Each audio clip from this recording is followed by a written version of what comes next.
Good evening, Crabs fans around the world and around the block, listening on the World Wide Web and on the radio. The Crabs baseball is on the air and on the road. This is Benjamin Schaefer along with Liam Warner, and we're delighted to be here in Medford, Oregon, to bring you all the action between the Crabs and the Medford Rogues as the Crabs start a 3-game midweek series in Medford. It's 101. It's a glorious 100 degrees out and sunny, beautiful day for baseball. And stands are full, and it's a beautiful ballpark here, and we're excited for what is going to be a pretty consequential series, I believe, Liam. Yeah, this is a really big series. The Crabs currently sit in second place right now at 8-4 in league.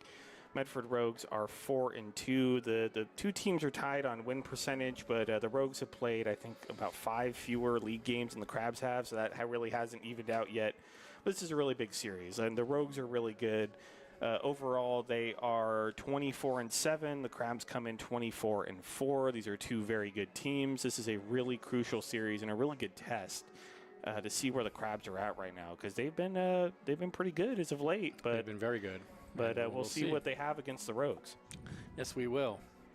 The wind is blowing out towards left center field. This ballpark, which is a beautiful ballpark, right in the Rogue Valley, is bigger than our ballpark, in the sense that the foul lines are 325 down the left and 325 down the right. Now, they don't have the big, tall wall in left field that we have, and so that makes a difference. Ours, it's only 304 down the line in our ballpark. And the ball tends to travel farther here. The warm weather. I noticed when the Crabs come here, they usually they hit a few over the fence. Yeah, so this ballpark is definitely homer-friendly. To keep it going. All right, Aiden Morris leads it off for the Crabs. Keenan Morris. God darn it. Keenan Morris. Thank you. I'm dating myself every time I say his name. Keenan Morris. Here's the pitch, and Morris swings and misses. It's strike. We are not very close to the action here the way we are at the Arcade Ballpark. We're much farther away. In a booth. If you're watching on YouTube, you can probably tell. So 0-1 to Morris. How's Aiden doing? Keenan. You're on the road. Everything's reset for you. Yeah, that's right. And he cues that one foul. Let's see. I mean, he's been outstanding. He sure has. On both sides of the ball, as I say every single time, coming and batting .337 in 24 games, 12 RBIs, 13 walks. He's been hit by a pitch twice, 16 stolen bases. That leads the team. 0-2. So the lineup for the Crabs, who are the visiting team, is as follows. The next pitch to Morris is hit on the ground to third. A nice diving stop by Rutigliano, and he throws it away. So we'll see what they score that. E5. Oh, it's going to be an error. Okay. They're going to call that an error. I had to have this whole talk with Benjamin before the game. You're on the road, so you are not the official scorer. You had to literally dive in the hole to get that. See, I'm not as harsh. People complain that I'm harsh. But see, you're going to miss me. Anyway, Morris leads off. Tyler Howard bats second in center field. Cameron Sewell in left field bats third. Adam Enyart in right bats cleanup. Houston Hirschkorn at second base bats fifth. Liam Forsythe will be the DH and bats sixth. Tate Metcalf at first base bats seventh. There's a pitch to Howard, and it misses way outside. Nico Lombardi will catch and bat eighth. Michael Perazzo at short bats ninth, and on the mound for the Crabs it'll be Miles Oliver. Dylan Finelli is on the mound for the Rogues, and we'll get some numbers on him later, but catching is Chris Ortiz, as the count is 1-0. Now a throw over to first. Garrett Berto at first, Sammy Rivas at second, Ryan Severns at short, Frankie Rutigliano at third, Troy Osborne in left, Johnny Alley in center, and Orlando Corobias. The runner's going. Throw down to second is not in time. Call, the pitch was a strike, I believe. So Morris in scoring position now with nobody out. Another day at the office for Keenan Morris. That's right. Continues to get on base, continues to steal bases. By the way, those lineups are presented by Compass Community Credit Union and the North Coast Co-op. 1-1 now, the count to Howard. A look out at second. And the pitch. Low. Dylan Finelli, right-handed pitcher. And actually, we do have his stats somewhere here. Yeah, we do. Handwritten stats. They're right there. I was impressed. I could not do that. My hands would cramp. Just look how big this is, how long this is. Yeah. Dylan Finelli, let's see. He's their ace, it looks like. ERA 2.43. He has a record of 3-0. 3-0. Oh, that's a W. Okay. Win-loss 3-0. 3-0 record 2.43. That is the lowest, I believe, on the team. Oh, maybe Chappell has a slightly lower one. Hit in the air to left field, or right field. Going back is the right fielder. And near the fence, Corubius makes the catch, and on the play, Morris goes to third. So I think that ball was a good example of how the ball carries farther here than it does at home in Arcata. I think if we were at the Arcata ballpark, that would have died right in the middle of the outfield, but that one carried almost to the warning track out in right field. I think you are right about that.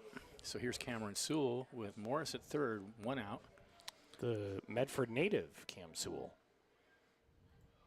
Yeah, he takes a pitch low and outside.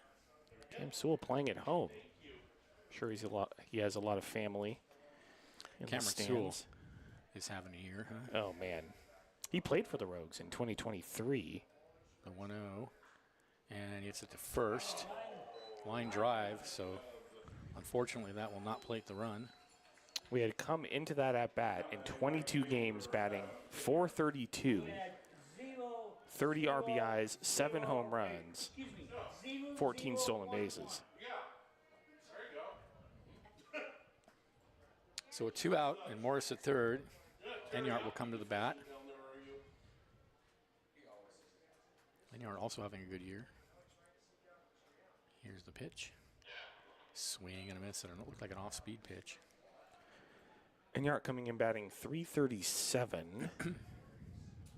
He has 5 home runs, 33 RBIs, 14 walks, 3 stolen bases. The 0-1 misses away, 1-1.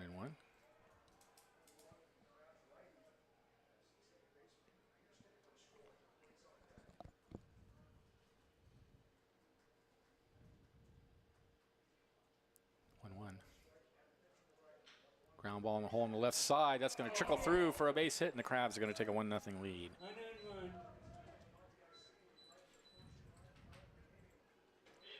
So Enyart with the RBI single.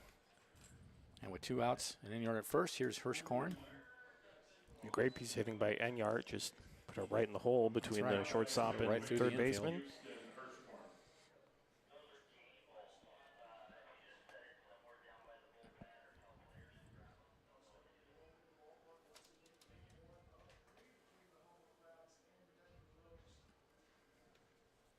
All right.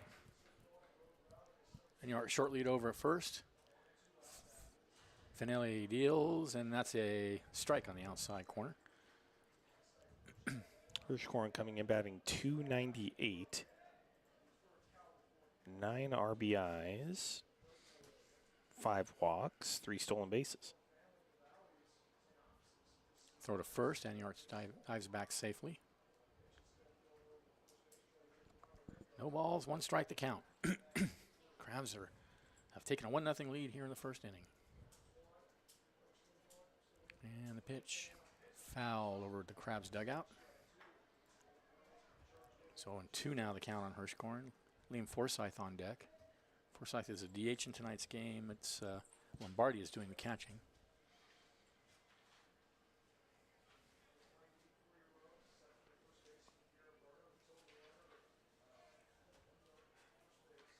The 0-2. High bounder out towards third. Shortstop has it. Throw to first. And they got him. That ends the inning. For the Crabs, no runs. 1 run. There was a hit. There was an error and a runner left. And at the end of half an inning, it's the Crabs 1 and the Rogues coming to bat. This is exciting. Crabs baseball on the road. 107.3 FM.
All right, welcome back to the ballpark.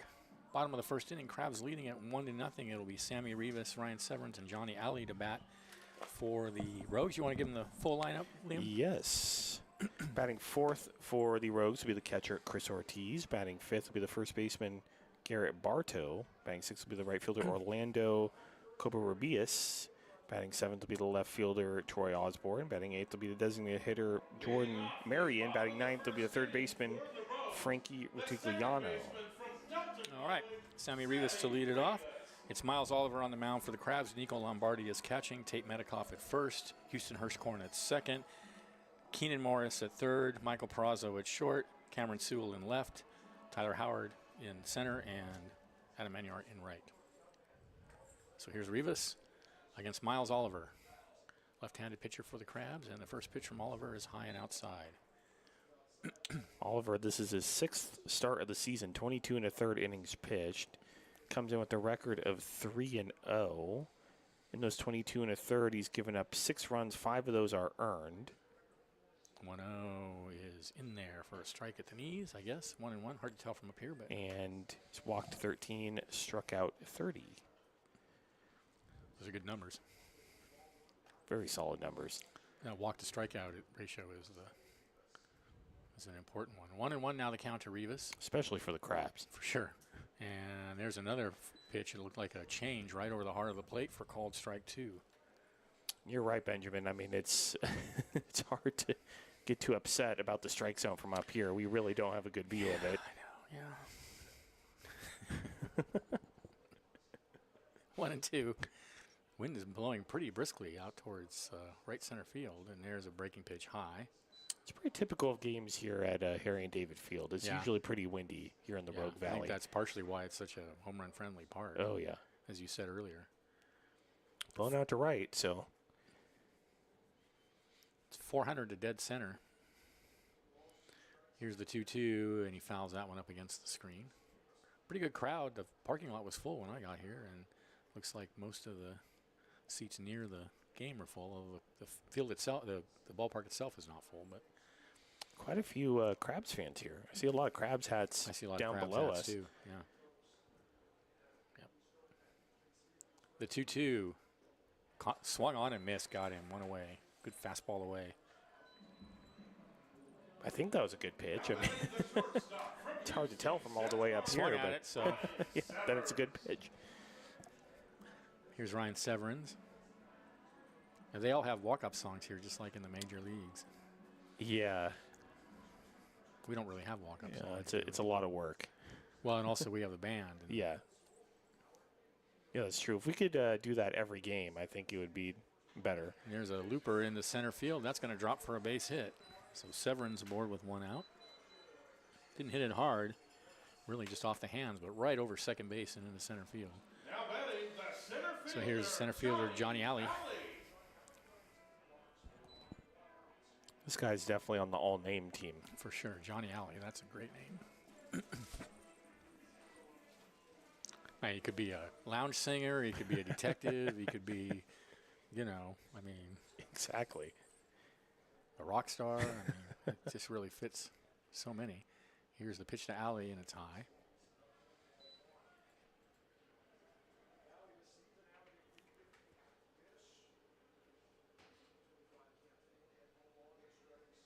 The 1-0. Off the hands and a little looper out to third. Morris has it, 2 away. That's fine.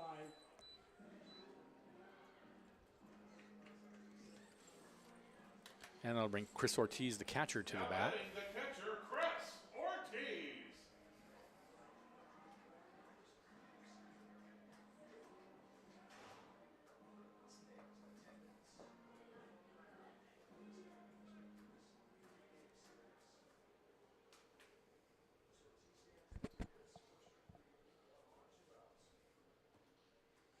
Here's the pitch. Whoa, breaking pitch way high. That one obviously slipped. Got away from him a bit. Nice job by Lombardi to leap up and catch it. 0-1. 0-1.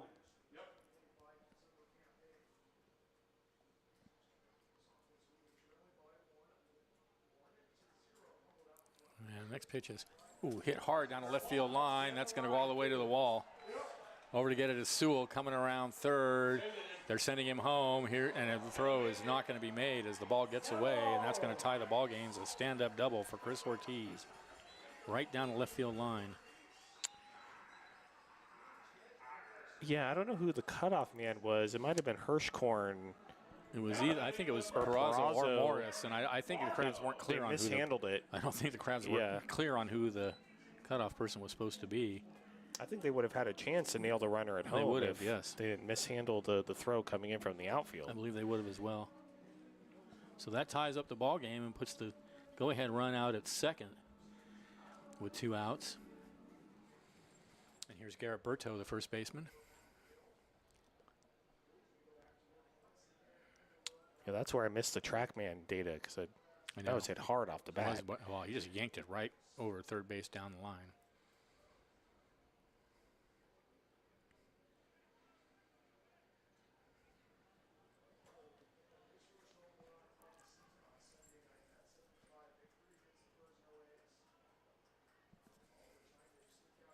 Here's the pitch. In the air to right center field. That's going to be trouble. That's going to go all the way to the wall. And, in fact, that's gone. That's a home run for Berto. Baseball home run, Garrett Bardo. 3-1. His second of the season. And that makes it 3-1 Rogues. It's pretty obvious the wind is blowing hard out to Indeed. right field. And, I mean, can't say for sure whether the wind helped it over the fence or not. I mean, but it could have. Now batting the right fielder from So 3-1 lead now for the Rogues here in the bottom of the first.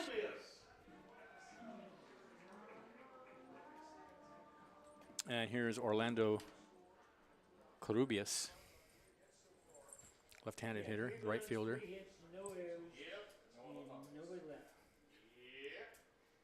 Here's the pitch. He takes a fastball away.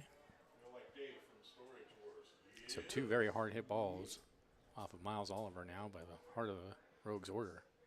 Oliver, Ortiz, and Berto. Next pitch is a fastball low and outside, 2-0.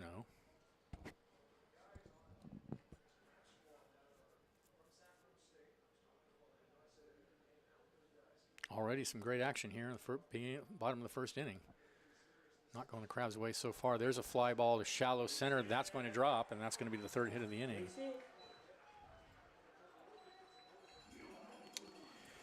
Yeah, Miles Oliver's not really fooling anybody right now. That brings Troy Osborne to the bat. Troy Osborne.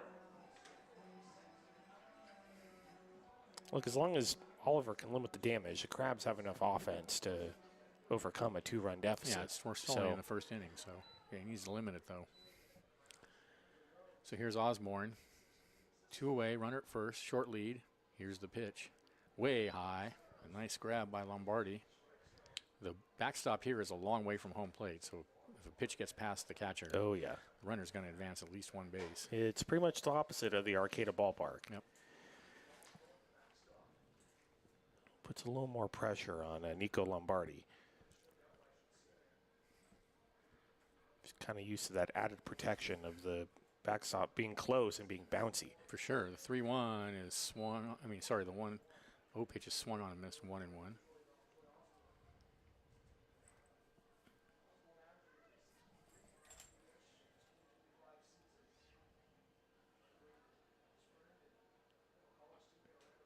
Now throw to first.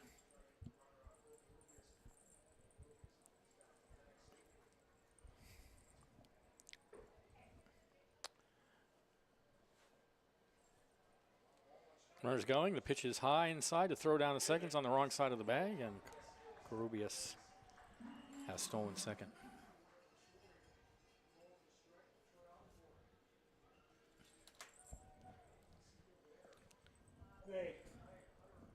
Counts 2-1 to Osborne. 3 to break the franchise record. Okay. 2 to tie. All right. We'll have it this game. Huh?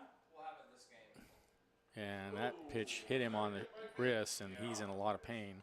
Oh, That's no good. that's not great. I mean, there are a lot of little bones in that wrist. That's a really bad spot to get hit. And No, he Not sure. Hit by pitch. Yeah, it's a trainer coming out there. Robin out to question the umpire whether it was a hit by pitch, but I'm pretty sure it was. I mean, Yeah, let's see how I the think there's trainer, much question trainer about has that to one. say.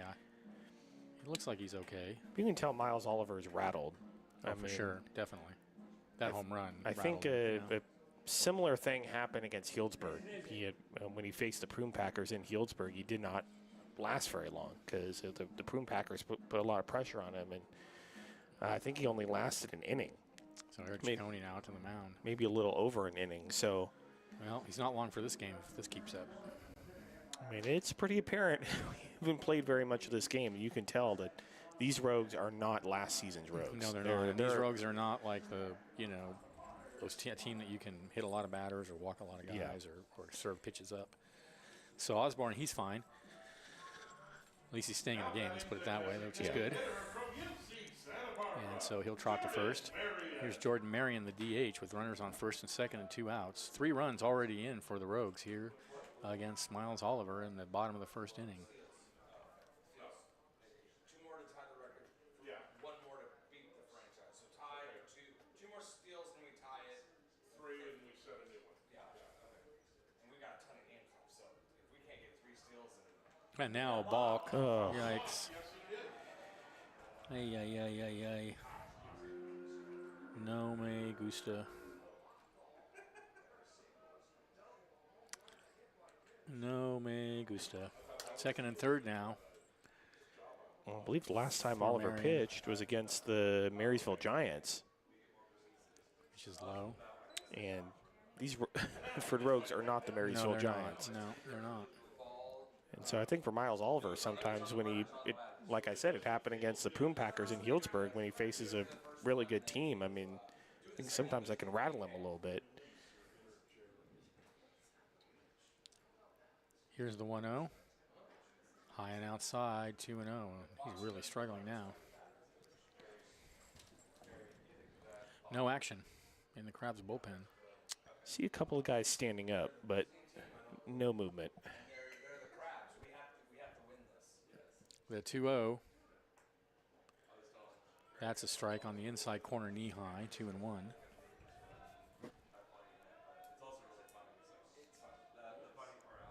I mean, but if Miles Oliver can get this third out right here, then I would consider that a success.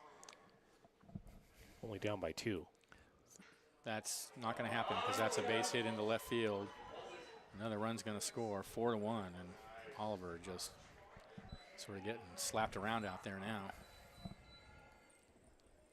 This is exactly what we didn't want to see. Nope. Medford and the University of Portland, Frankie Rectagliano. So another run in, 4-1. So forward. Osborne goes to third, 4-5-0. and with runners on the corners, here's Rectagliano, third baseman. He's the 9 hitter, so they're about to bat around. And the pitch. That's a strike at the knees. So the thing we have to consider this week, Benjamin, is that the Crabs are playing 6 games this week because we have a game on Thursday. Normally we have a 5-game week because right. Thursday's off. So that really, Throw to first, and he nearly threw it away. Bad idea. so that really changes the calculus for Robin Guyver in Does, terms yeah. of what pitchers he can use and who he Yeah. starts and pitch usage and all that. So I mean it's really important that Miles Oliver can at least eat up some innings. He has to eat up a few innings. Runner on first is going, and the pitch is grounded slowly out to second. Throw to first ends the inning finally. But for the Rogues, 4 runs on 5 hits. There were no errors and 2 left, and at the end of 1, they lead it 4-1. It's Crabs Baseball 107.3 FM.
Welcome back to the ballpark.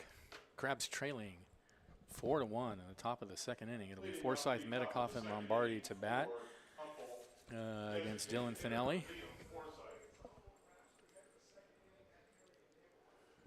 Not only, Benjamin, I just thought of this, not only are the Crabs playing a 6-game week this week, they're playing a doubleheader on Saturday. Oh, that's correct. That's right. I So forgot about that. this is an especially grueling week for the pitching. Yeah. Well, let's hope Oliver can get it together between innings. Here's the pitch. Swung on and missed. 0-1 now to Forsyth.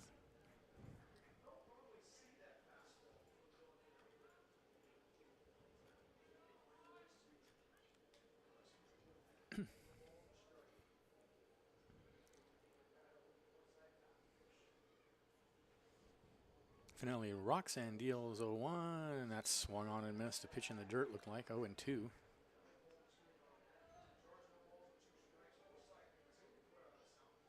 Main thing the Crabs want to avoid here is pressing. It's only the bottom. It's only the top of the That's second right. inning. They have time to get back in it. They're only down by 3. I mean, the only down by 3. Crabs can get 3 runs pretty quickly. That's right. Just they don't need to swing at bad pitches or just stay calm, stay focused, try to get back in it. Here's the 0-2. Ooh, close pitch. Just missed outside. I think the Looked like a slider. thing that concerns me, though, Benjamin, is that the Crabs have not trailed a lot lately. Yeah, I know, yeah. And so sometimes when you've been true. in the lead a lot and suddenly you find yourself down by 3 runs, like that can totally cause you to press, as you're saying. They've trailed against some poor teams, but that's not the same thing. The 1-2, and he lashes that foul past the third base bag. Well, the most recent series against the Mudcats, the Crabs had the lead most of the time. There's only one game where they were briefly behind in the Friday night game, I think, weren't they? Yeah. That was it. Yeah.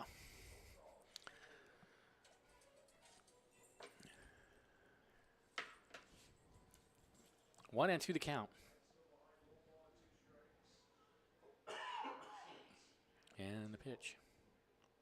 Grounder over the mound, up the middle, backhanded by the second baseman, throw to first. Nice play by Sammy Rivas. 1 away.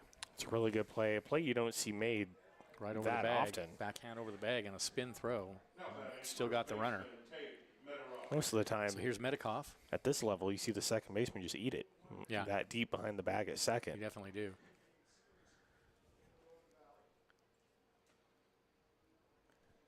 So here's Medikoff. 1 out. And that's lined in the left field. That's a base hit. So Medikoff aboard for Nico Lombardi.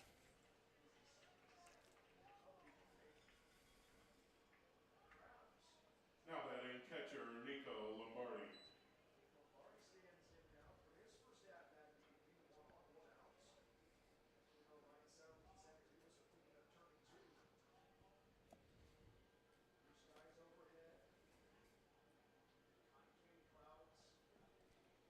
Finelli sets and deals, and that misses outside.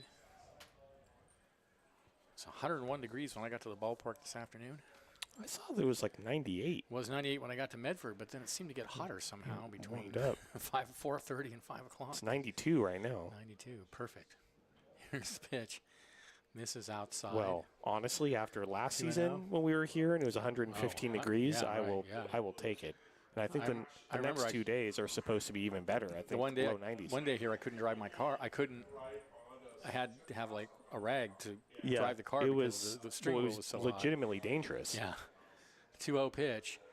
Misses high. I remember the Rogues, actually, they moved the nighttime games from 6:35 to 7:35. Yeah, I remember that, yeah. And then they were going to play another night game, but I think the Crabs requested that it be moved to like the morning so that we could travel it was back Sunday home. morning game we played, yeah. So we played at 11 a.m. on Sunday, which is the earliest I've ever done a game. Gotten up. For me. 3-0 the count. But the weather this year is great. Yeah, it's really nice. Big fluffy white clouds overhead. Apparently there's a fire somewhere near here because we heard the other broadcasters talking about the possibility of smoke coming into the ballpark. But I haven't.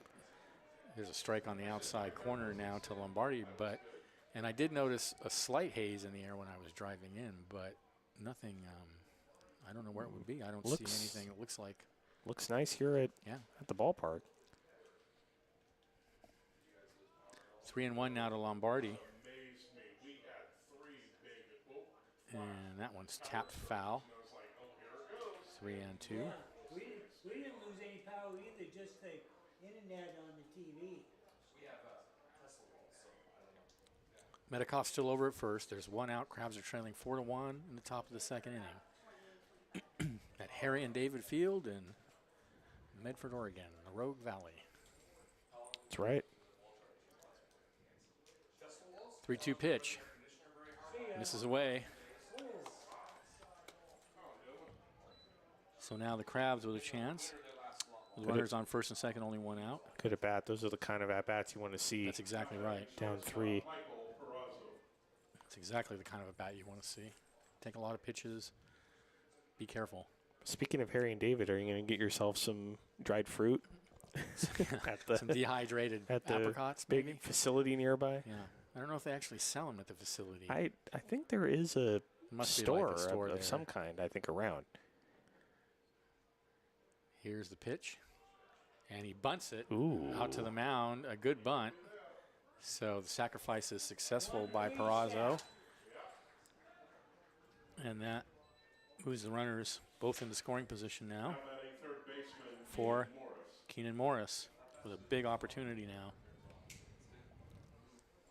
Essentially, the house is running off the battery at all times. Morris reached by error on his first at bat. Highly questionable error, if you ask me, but I'm not the official scorer. Well, so. when the Medford Rogues come to Arcata at the end of the month, then you will be the official That's scorer. right. Here's the pitch to Morris, and he takes a low and outside.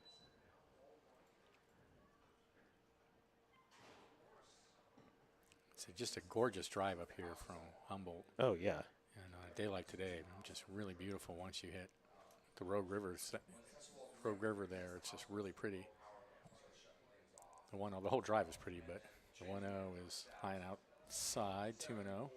We left around 9:30 from the ballpark on the bus, and it was very, very foggy and cloudy on the coast. And then just got on 199 and drove through the redwoods. It got very nice. Smith River is so beautiful. It's just a really pleasant drive up here. Oh, yeah. 2-0 the count. And that's inside, so 3-0 now to Morris. Still only one out. Oh, 2 outs. Excuse me, 2 outs. But the Crabs have runners on second and third. And a 3-0 count to Keenan Morris.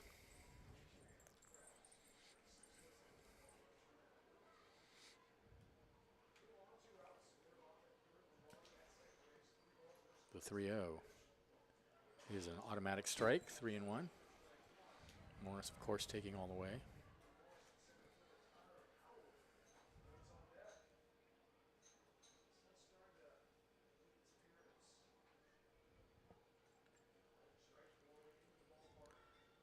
The 3-1 to Morris.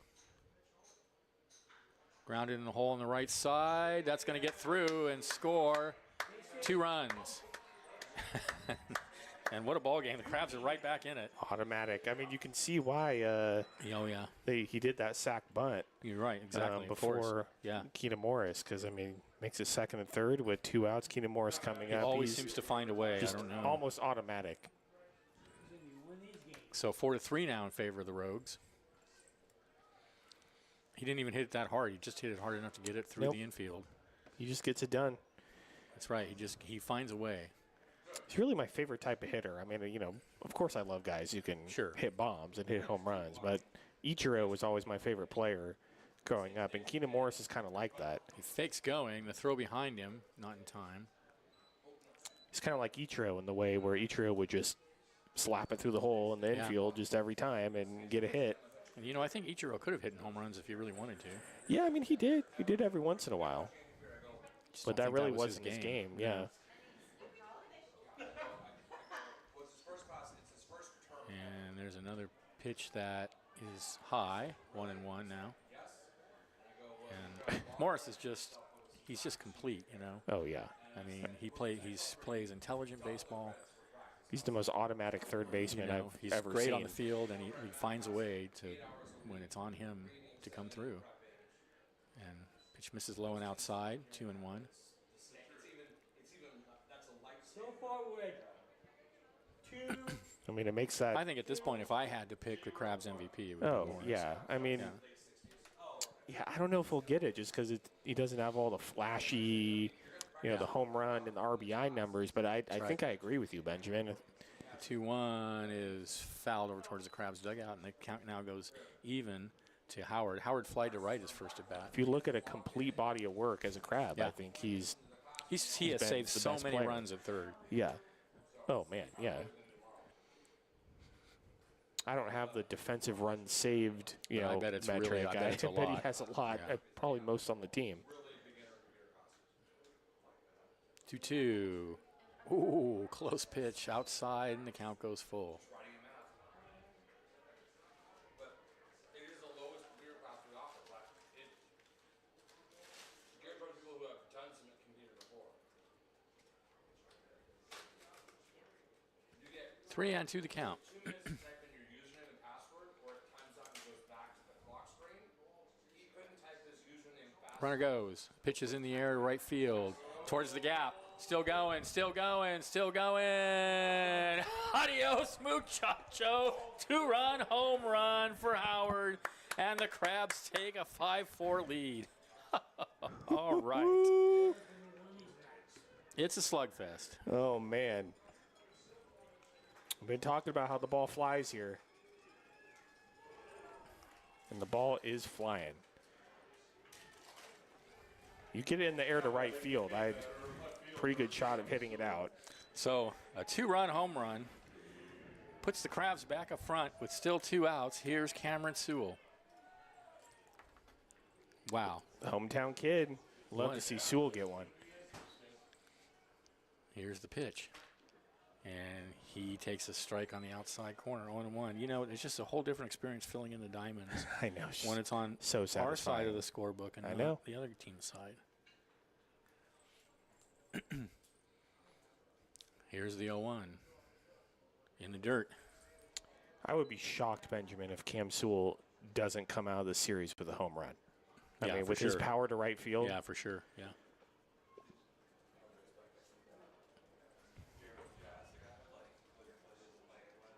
The 1-1 is high. If he can hit one onto the roof of City Hall at home, I think he can For sure. hit one clear to no the question. Rogue Valley Manor. Yeah, right. Up in right Up on field. that hill. Yeah.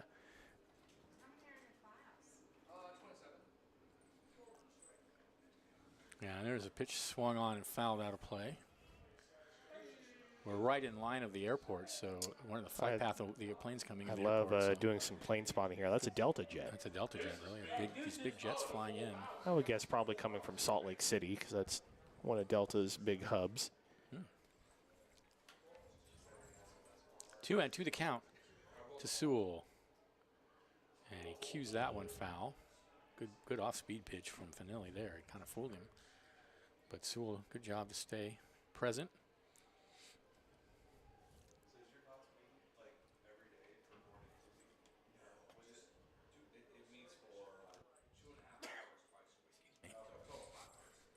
Two. See ya. Oh, called strike 3, and that's all for Sewell. Pitch right on the black on the outside corner, and that ends the inning. But the Crabs come up with 4 runs on 3 hits, including the huge home run by Tyler Howard to retake the lead 5-4 in the top of the second. This is exciting Crabs baseball on the road, 107.3 FM.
Welcome back to the Rogue Valley. We are in the bottom of the second inning. The Crabs lead the Rogues by a score of 5-4.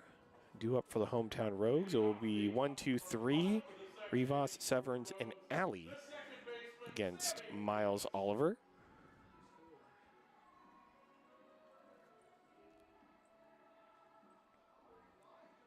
Well, now, Miles Oliver, he came in to the bottom of the first with a 1-run lead. Now he comes into the bottom of the second with a 1-run lead after giving up 4 in the bottom of the first. And here is Benjamin Schaefer.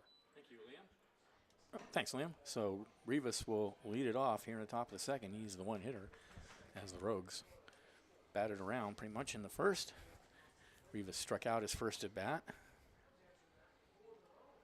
Crabs with a 5-4 lead. 5 runs, 4 hits, no errors for the Crab. There's a liner right at shortstop, 1 away.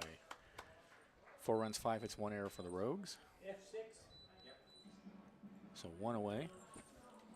Now And batting here's the Severns. shortstop, Ryan Severns led off that rally in the first with a single. Little bloop single, actually, into center field, if I recall.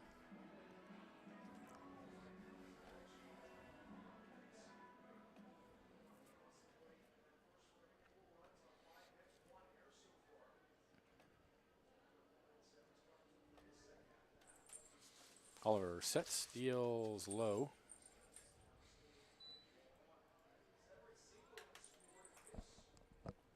Now, in the past, Crabs pitchers, I think including Oliver, have settled down, have had rough first innings, and then were able to settle down. Let's see if Oliver can do it here. There's a fastball away, 2-0. As I was just saying, I mean, this is a great do-over. You know, came in with a Yeah. 1-run lead in the bottom of the first, gave up 4, Yeah. and then comes in the bottom of the second, despite giving up 4 in the bottom of the first, still with a 1-run lead. So That's right. 2-0. Misses inside, 3-0, but he's got to find the plate. yeah, I mean, he had command in the last inning. He was just hit around, and so That's you true, don't want to yeah. have the opposite issue That's right. where you can't throw a strike. 3-0 is way outside, but what we don't want is the worst of all possible worlds, which is both. True. So he walks Severns with 1 out on 4 pitches. Johnny Alley. And here's Johnny Alley. Alley popped to third his first at bat.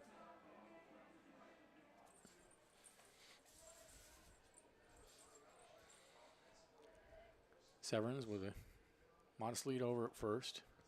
Left-hander Alley steps in, and he pops one high in the air. Shallow right center field. Enyart coming in. It'll be Howard making the catch for out number 2. Who caught that? And that brings Chris Ortiz to the bat. Ortiz doubled Batting the catcher, Chris down the left field line in Ortiz. his first at bat. Well, I'm sure that was an adventure out in the outfield with the way the wind The wind's is blowing, yeah. blowing. Well, it looked like it was going to go to Enyart, and then it ended up being Howard. Wish we had that graphic of that they have on Giants games of how the wind is swirling Yeah, that's in cool when they have Oracle that. Park. It'd be nice to see what's going on here. Now throw to first, and he's just back. That was closer than I thought it was going to be. He sort of stumbled to get back.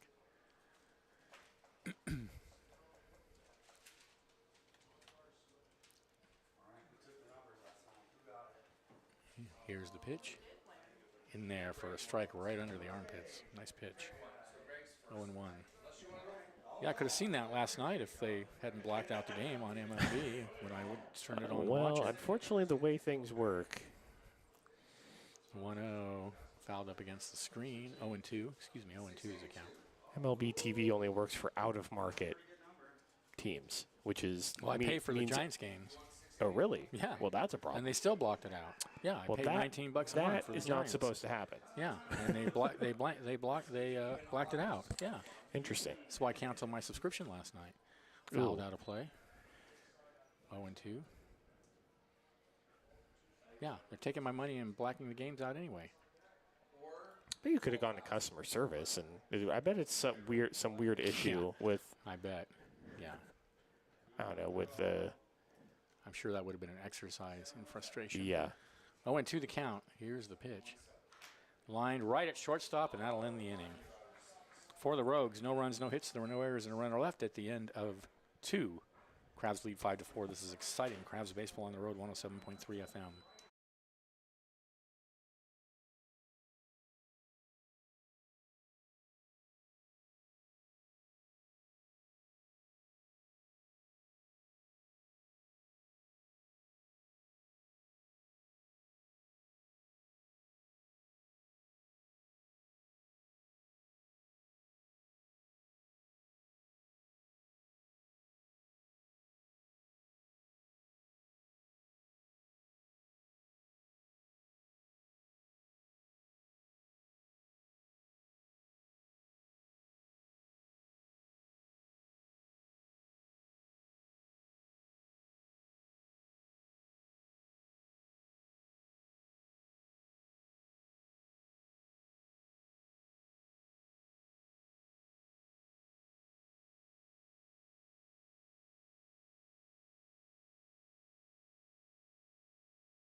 Okay, we are back. Top of the third inning. Enyart, Hirschkorn, and Forsyth to bat for the Crabs, leading 5-4.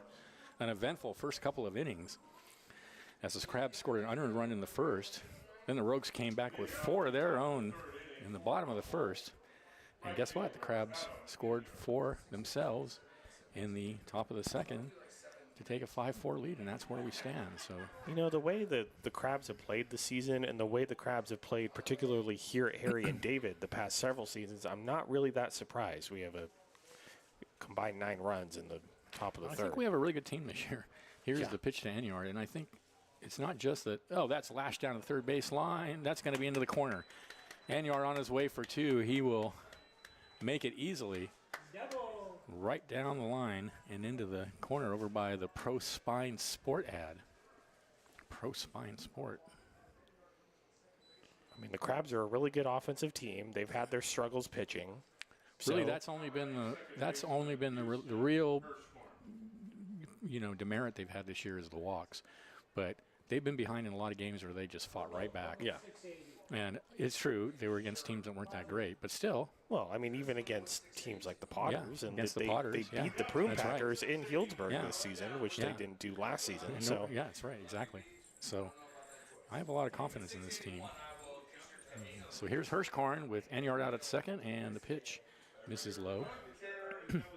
I have full confidence in the offense. I mean, this is the best offensive Crabs team I've seen in several years. Years, yeah, for sure. But it's just a matter of can they hold on to the leads that they get. They're gonna That's get right. they're gonna get leads. There's That's no right. question about that. It's a matter of if they can hold on to them or not. That's right. The 1-0. Grounded, high bounder over towards first. Nobody covering first, and oh boy, that was a brain fade for Dylan Finelli. He never left the mound, and that goes as an infield hit. That's a huge break for the Crabs. On the play, Enyart goes to third. Wow. Well, they need to make it hurt. I don't know what, I think Finelli just blanked out there because obviously it's his job to get to first. The first baseman, Berto, had to field it, and it was a very high bounder. And no chance to run back to the bag, and Finelli nowhere to be found. He was, as we say in Zen, cloud hidden, whereabouts unknown. Here's Forsyth. Only you would have that kind of insight. Here's the pitch. Tapped back towards the mound, and is that a foul ball? I guess they're No. I can't tell what they're calling it. That was right in That's front a of the hit. plate. Okay, I thought the umpire was calling it a foul, so that's No, an that infield was- hit now for Forsyth, and that loads the bases. That Nobody was out. Basically a swinging bunt just down the third base line, right in front of the plate. She died out there. So a big opportunity now for the Crabs with the bases loaded and nobody out.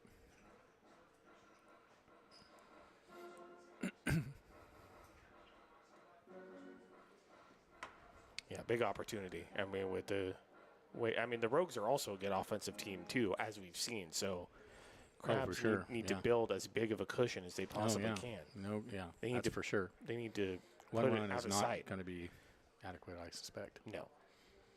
I don't think the Rogues are going to finish this game with only 4 I don't runs think scored so in the either. first. All right, so they had their conference out on the mound.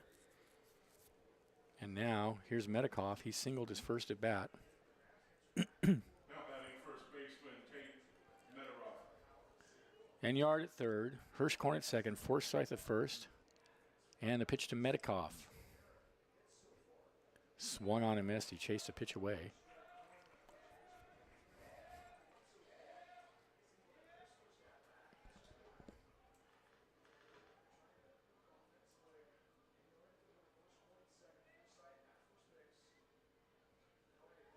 And now the umpire, did he call a balk? Oh, yes, he did. Ooh, hoo, hoo, hoo, hoo. 6-4 Crabs.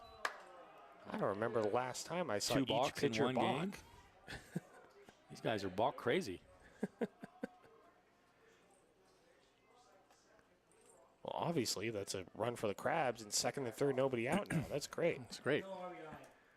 Here's the 0-1. It gets away, and here comes Hirschkorn to score, and it's 7-4 Crabs. So the backstop here at Harry and David Field is much farther away from Indeed home it plate is. than at No the Arcata chance. Ballpark. So if it gets by the catcher, yeah, no chance at all. No RBIs. So the Crabs gifted 2 runs here by the Rogues. By the Rogues pitcher, as a matter of fact, by Dylan Finelli on the balk and the wild pitch. And still nobody out, a runner at third.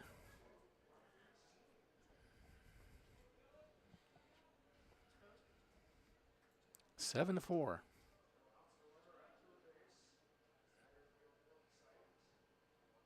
And there's a pitch right down the middle for a called strike. 1-2 now to Medikoff.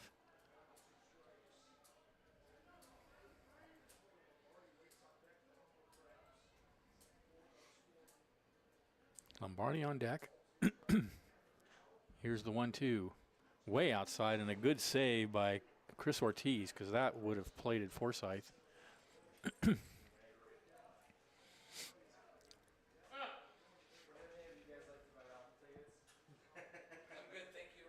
got? How much are you selling them for? 2 balls, 2 strikes. Here's the pitch. In the air to shallow left field. That's going to be out on the grass. The shortstop taking it. No advance by Forsythe. 1 away. And here's Nico Lombardi. He walked his first appearance.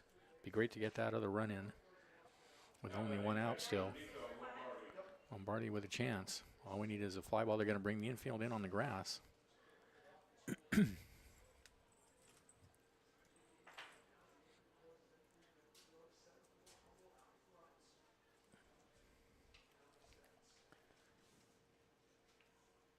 So Lombardi with a chance to hit one through the drawn-in infield. Here's the pitch. He takes a strike on the inside corner. I guess. Well, we're too far away for me to make a good determination. Well, that's the difference between us. You're more confident. The 0-1 misses way outside. A lot of pressure on the catcher, as you said, in this situation. That's right. At this ballpark.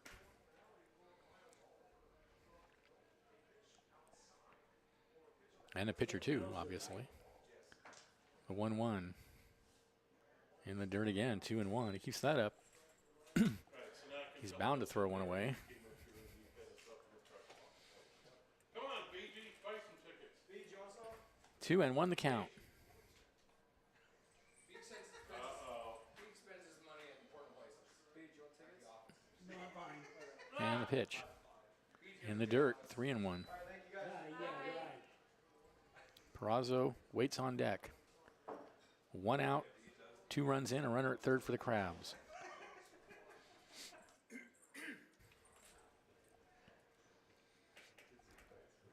The 3-1. Hits him on the back. Right off the helmet. Did it hit him on the helmet? Yeah. That's no good. He's fine. He's not happy, but Looked like a breaking ball, but it's still scary to see. they're going to bring Robbins out to have a chat, and they're going to bring the trainer out as well. Chad Farrow is out there to look at him. Both Crabs trainers, Nate Keys and Chad Farrow, made the trip. That's good. I'll double check that number, but I'm pretty sure. And as you said, it was a breaking pitch. So I think he's fine. Still, it's unnerving to see someone get hit in the head. And it looks like the Rogues are making a pitching change. And that's going to be it. Yes, that is going to be it for Finelli. All right, so with the runners on first and third and 1 out, let's go back to the studio and thank some more of our sponsors. This is Exciting Crabs Baseball on the Road, 107.3 FM.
All right, we are back. New pitcher on the mound is Caden Melzer, right-handed pitcher for the Rogues. He'll face Michael Perazzo with 1 out, and Forsyth at third, Lombardi at first. The Crabs have plated 2 more runs here in the top of the 3rd inning to lead 7-4. Yeah, and gift runs too. A balk and a wild pitch.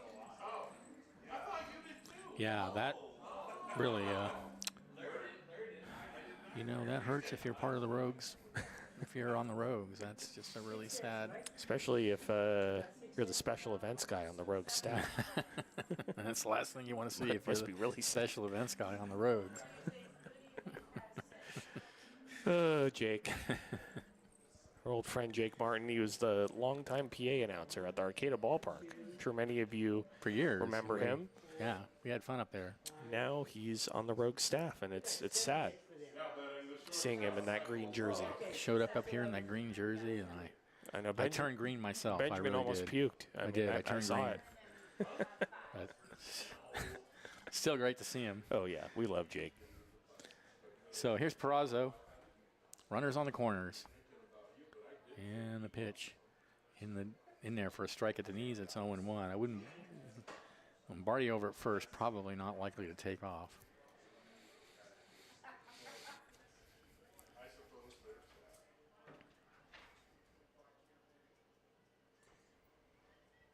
Doesn't have any stolen bases.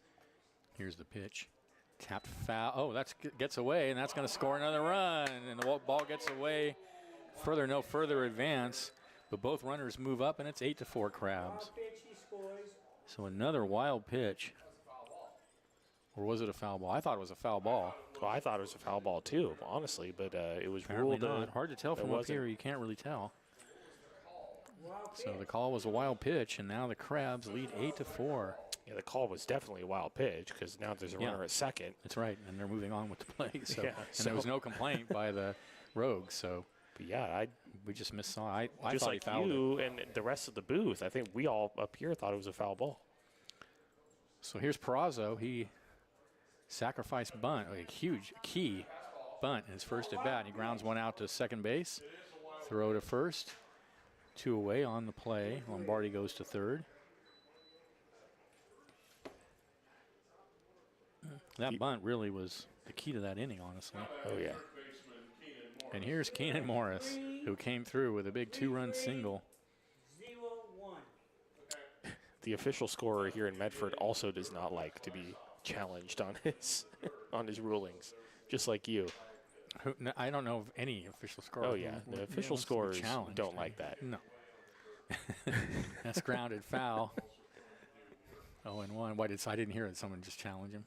Yeah, I think somebody in the booth said it was a pass ball, and he's like, no, it was a wild pitch. Oh, yeah. Which I think I agree. Well, official score is like God. I know. They're saying it makes it true. Here's the 0-1, right?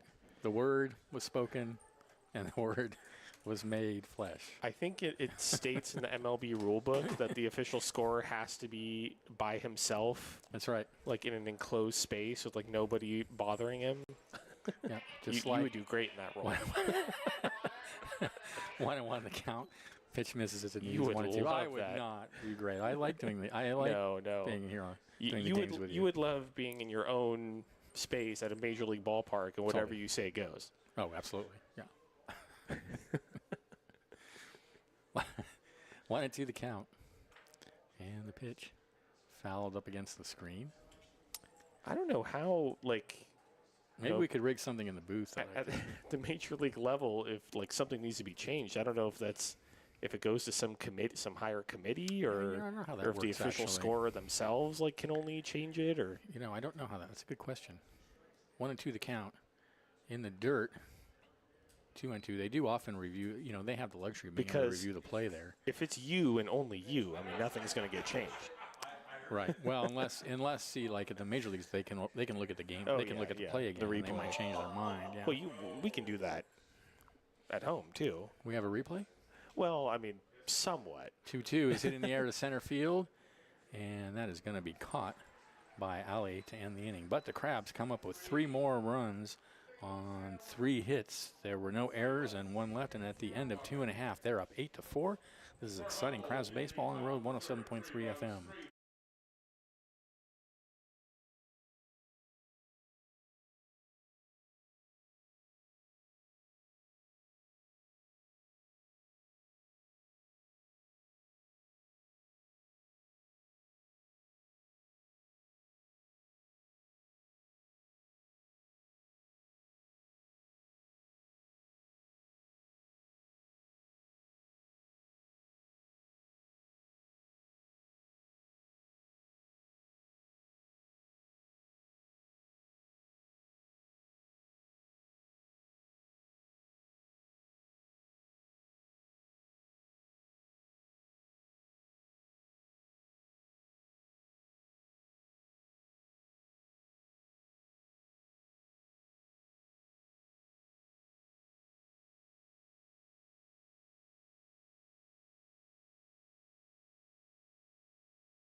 Welcome back to the ballpark. Thanks to Baywood Golf and Country Club and also the Big Blue Cafe. Visit the Crabs' favorite Big Blue Cafe on the Plaza in Arcata, serving breakfast and lunch all day. Welcome home to the Big Blue. Also, Crestmark Millwork, a local manufacturer of custom cabinetry and millwork for commercial projects throughout California and Oregon, creating signature elements of extraordinary spaces since 1997. Crestmark is committed to promoting a healthy and productive society by investing in their relationships with their employees, local communities, suppliers, and customers. Berto, Covarrubias, and Osborne to bat for the Rogues here in the bottom of the 3rd inning, with the Crabs leading at 8-4. Miles Oliver out on the mound for his 3rd inning of work. And here's the pitch. High and outside, 1-0.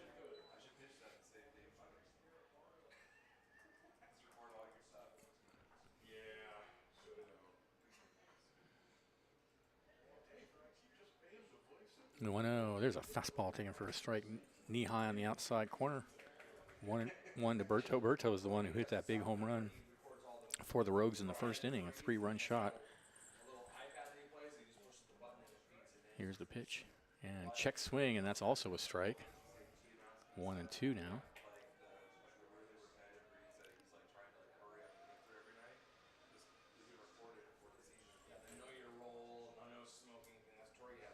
The 1-2.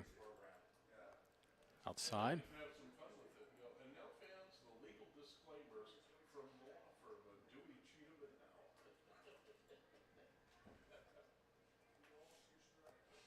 The 2-2 pitch. Way outside. And the count goes full.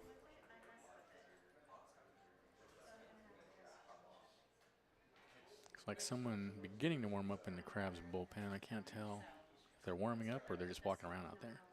Hard to see the bullpens from here, or at least the Crabs bullpen. Far away, and it's kind of blocked off. Yeah.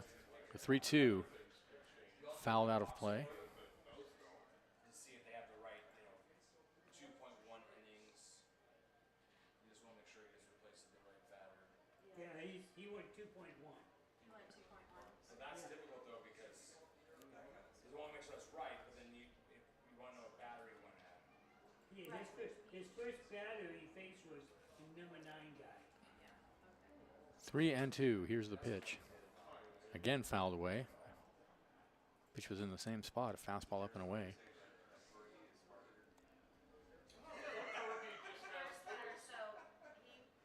So I moved him. So this line should be up here. He went 2. So we'll do it again with the count full. And that way high and all the way to the backstop. So a leadoff walk for Berto. Just the thing we want to avoid with a 4-run lead. Now batting the right fielder, Orlando Covarrubias. Here's Covarrubias. I think they were saying a Covarrubias. No, actually, we were both wrong. It's Covarrubias. Covarrubias. I had a Covarrubias. You had a Covarrubias. It's actually the first syllable, Covarrubias. This is high. 1-0.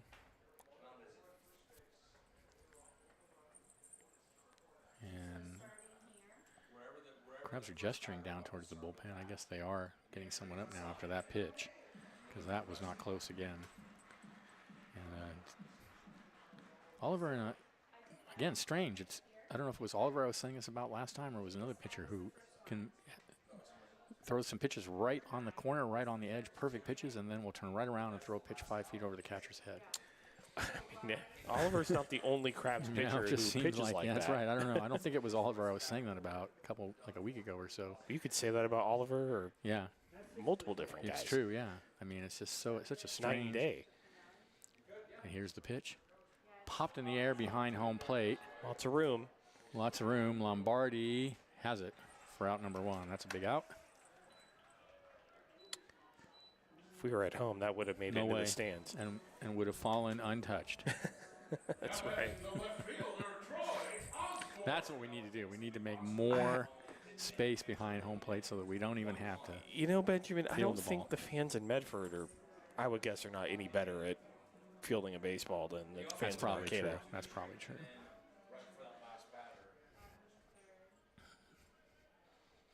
So 1 out. Berto's still over at first. Here's Osborne. He was hit by a pitch. Berto's going. The throw down the second is on the wrong side. They got him. Yep. He didn't make. He dived about 3 feet too soon. And he would have made it because the throw was on the wrong side of the bag, but he just was an oddly timed slide. Yeah, he faced the number 9 guy. And so there's 2 outs now for Osborne. That was strange. What's strange, it was not a good throw. It was not a good throw, but it was a worse slide. So He came in and did the second and third out. Yeah. So he fed. here's the pitch. So I had Down low. Yeah. 1-0 to Osborne. Marion on deck. I think it's So he came I think in it's out here. 1-1. Next pitch. In there for a strike at the knees. I think.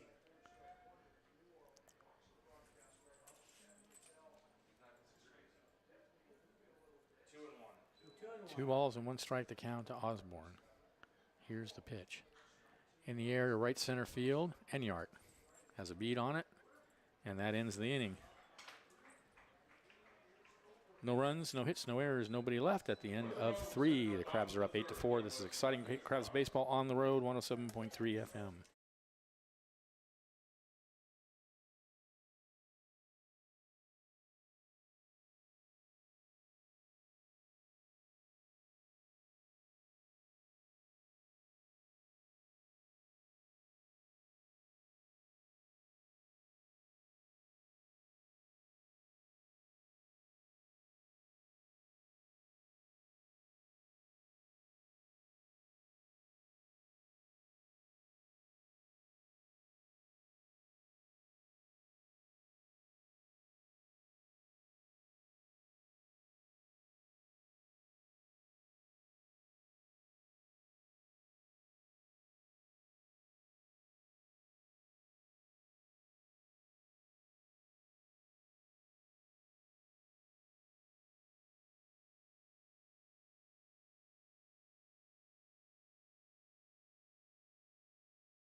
All right, top of the 4th inning, Crabs are leading 8-4, and here's Liam. Thank you, Benjamin. Due up for your Crabs, it will be Howard, Sewell, and Enyart. Sub in at the right spot. No, see, you have him subbing in. Leading off the top of the 4th for Humboldt, That's all the center road. fielder. That's Caden Melzer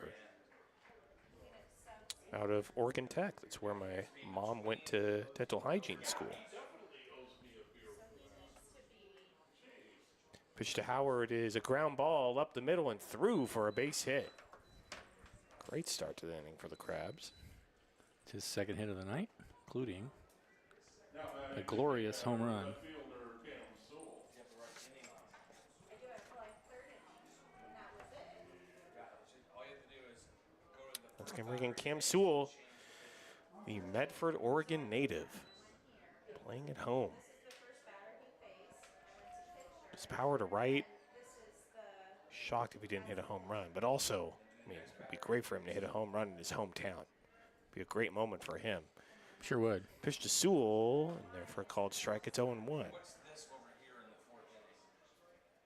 So there's a lot of motivation for Sewell to go deep in this series. Yeah, I don't know then. That's all I know about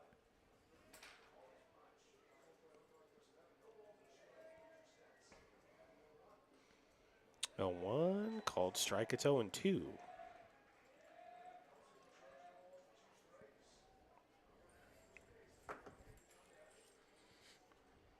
Sewell's 0 for 2. Lined out to first and then struck out looking. 0-2 pitch misses outside. It's 1-2. So, yeah, Finale went 2 in the 3rd inning. Beautiful night here in Medford. Yes, it is. Start to transition into evening here. Cooling off. Runner goes. The 1-2 is a line drive. That's going to be, I'm not sure if that was caught or not. That's and a I double believe play. it was caught. Wow. Kobe Rabias out in right field made a really nice diving catch. And the throw to first, a double off Howard, who thought that ball was Howard trapped. was all the way to third by the time he caught it. I honestly thought that ball was trapped. Possibly, but. Oh, wait. Now what are they ruling? So Runners are still on. They overturned the call. They ruled that the right fielder, Kobe Rubias, did not make the catch. I thought he caught it. I'm not sure. I mean, I thought he caught it. I would go with whatever the umpire ruled. And Well, obviously, now, it's wrong to ever question the umpire. now Sewell is heading Yeah, that's back what I along thought. with Howard. So that was ruled a catch. It looked like he at least kind of snow coned it a bit. The ball kind of started to pop out of the glove. It was not a clean catch, but it was a catch. So great play by the Rogues right fielder. Enyart will step in. And, whoa, what happened? The pitcher faked a pitch I to think home plate. Looks like he He tripped. slipped. And since there's nobody on base, there's no consequence. Enyart is 2 for 2. Now the double. first pitch to Enyart is a slow dribbler to the left side of second. Second baseman ranging over, throw to first, and it gets past the first baseman. Enyart's going to head back to first. That's going to be ruled a hit. Come on. Obviously. Across the shortstop and He had to go The over official the bag. scorer here and you are, We're for in the accord first on this time, one. in agreement. It's runner at first with 2 outs. That's going to bring in Houston Hirschkorn. Third hit of the night for Enyart. It's good to see him getting hot on the road. That's right. He's been cold as of late. He has at home, yeah. He started off the season really hot, 5 home runs, and not that Then he long just kind of of a time evened out, span. yeah. That Not tends really to happen. cold, but yeah, not as hot as he started, that's for sure.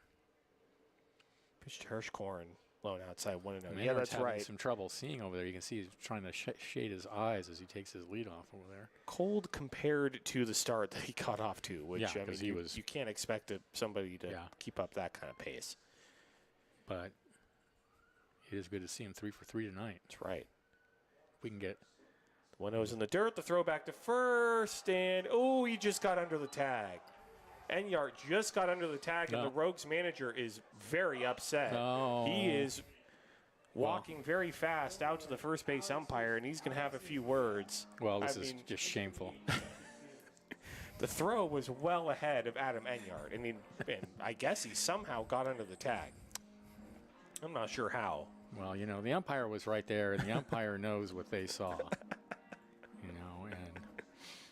And just respect for the umpire is really the first rule of this game. Well, now the Rogues manager is being civil. The way he walked out, I thought he was going to give the first base umpire a piece of his mind. But then, whatever explanation he was given, seems okay with it. So, Enyart remains at first. A 2-0 count to Hirschkorn with 2 outs here in the top of the 4th inning. 2-0 swung on and missed. Looked like a nasty breaking ball. from Meltzer. 2-1. That was nasty. Hirschhorn is 1 for 2. Oh, the count's 1-2. I had 2-1 as well. Yeah.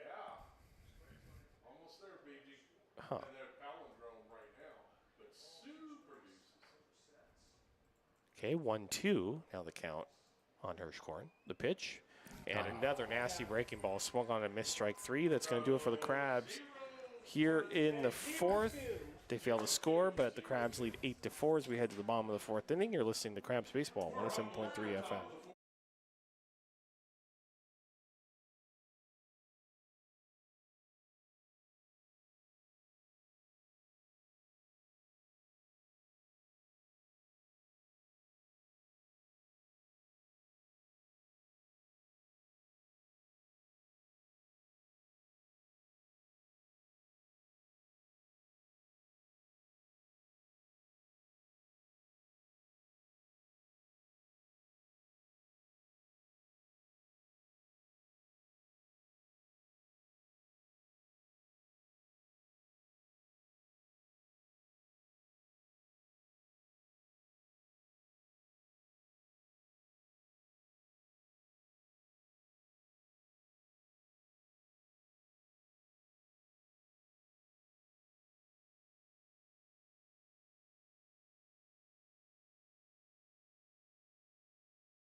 Welcome back to the Rogue Valley, Harry and David Field here in Medford, Oregon.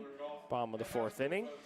Crabs Baseball is brought to you by Crestmark Millwork. Crestmark Millwork is a local manufacturer of custom cabinetry and millwork for commercial projects throughout California and Oregon, creating signature elements of extraordinary spaces since 1997. Crestmark is committed to promoting a healthy, productive society by investing in the relationships with our employees, local communities, suppliers, and customers. So up for the Rogues, it will be Marion, Rutigliano, and Rivas. And that is still Miles Oliver on the mound. Pitches high and outside, 1-0. He's managed to get through the last 2 innings, even though he's been a little wild and walked a guy, walked someone in both innings. He got out of it both times. So 1-0 in there for a called strike, and it's 1-1. That was a good pitch.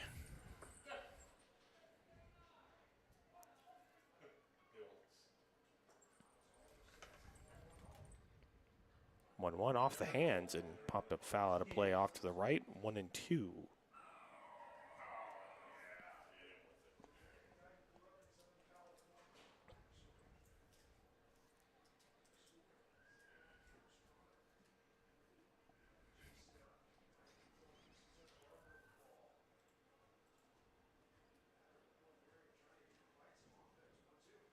Two, Hind inside, 2-2.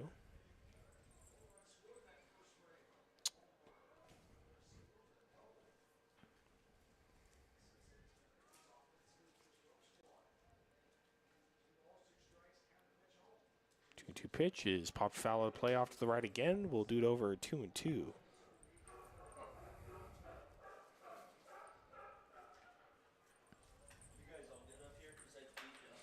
They like the sound effects here. They do. The Lincoln Potters also like sound effects. Healdsburg doesn't really do it. We don't do it because we have Healdsburg the band. doesn't really have much of a sound system. The 2-2 is a ground ball off of the glove of Medikoff. It ricochets to the second baseman, back to Oliver covering, who kind of fell down trying to cover first, and reaching safely is Marion. That was kind of a weird play. Well, it was hit hard at Medikoff, and he just couldn't get his glove on it. And then it looked like maybe Hirschhorn was going to have an opportunity, but as you said, Oliver didn't make it to the bag in time. And I mean, the ball was hit so hard that it would have been hard to do that anyway. So I'm glad to see Oliver's okay, because it looked like kind of an awkward it did. fall over Sure at first did. base trying to cover the bag. With pitchers, you're especially sensitive to how they're doing physically. That's right. Well, it can mess up their rhythm, and if you can't step properly, or Rutigliano steps in. He shows bunt, and a beautiful that's a bunt down sweet the bunt. third base line. Oliver goes to get it, and the play at first, and not in time. that was a beautiful bunt. What Boy. a bunt from Frankie Rutigliano down the third base line. I mean, that just looked easy, too. He just laid that right down the line. So Oliver in a little bit of trouble now. First and second, nobody out. Let's go bring in the top of the order, and Sammy Rivas. Rivas is 0 for 2.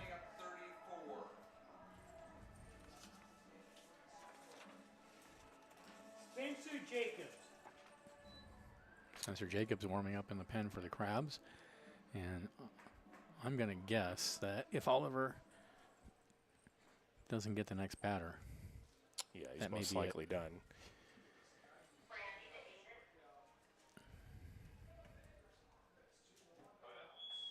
All right. Oliver in another tough situation, which aside from the first inning, he's done a good job at getting out of.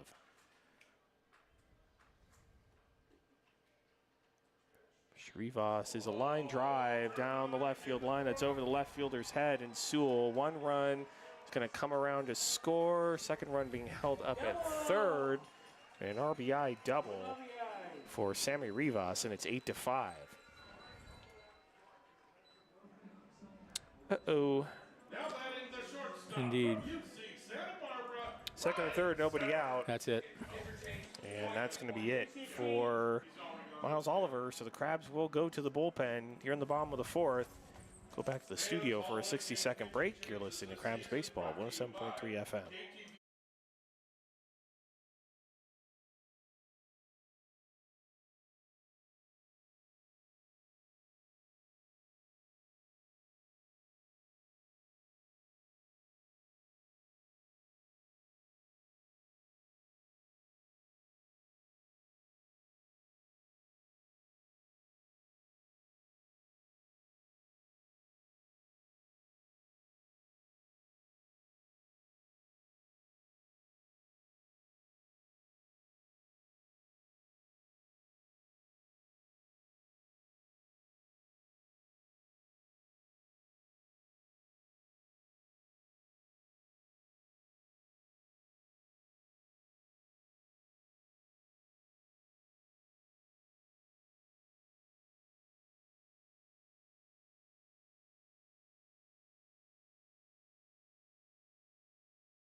Welcome back to the Rogue Valley. Bottom of the fourth inning. Crabs lead 8-5. One run in for the Rogues here in the bottom of the fourth. They have runners at second and third. Nobody out. New pitcher coming into the game for the Crabs is number 34, Spencer Jacobs. And, of course, like I said, he's got a situation to get out of here. He sure does.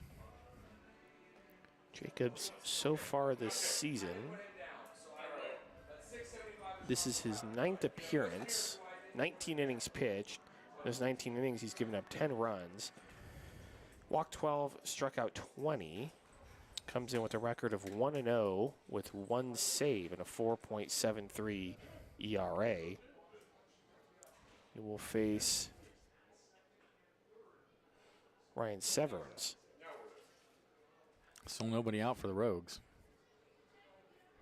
Once again, batting for Yep, the Rogues. Spencer Jacobs coming in to put out the fire here. He has his work cut out for him. Severns is singled and walked so far tonight. So meeting out on the mound, Nico Lombardi going out to talk to Jacobs. It's the middle of their order, waiting. Nobody out. After that, it's Ali and Ortiz and then Berto. Around the Pacific Empire League, the Solano Mudcats are having a rough game, or had a rough game. They lost 18-3 to the West Coast Kings. Ouch. And then currently, the Poon Packers lead the Potters 5-2 in Lincoln.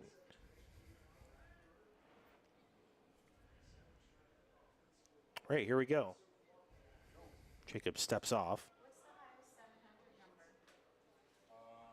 Larry's number he just put down, 770.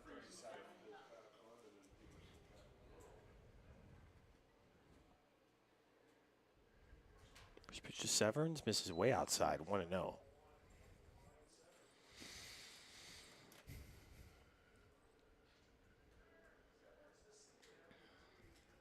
A tense ball game. Nervous times here at the ballpark for Crabs fans, which there are quite a few. The 1-0 misses up high, 2-0.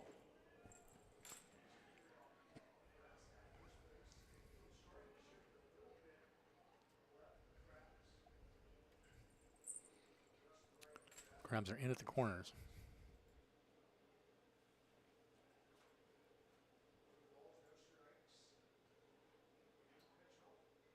2-0 in the dirt, and it's 3-0. This is not what you want to see. Crabs reliever coming in and not being able to throw strikes. Well, it wouldn't be the first time, as we've noted. It has been their weakness all season. Spencer Jacobs, I mean, I would say he's been one of the better relievers so far at throwing strikes. But it seems like everybody at one point or another. I know. That's very true.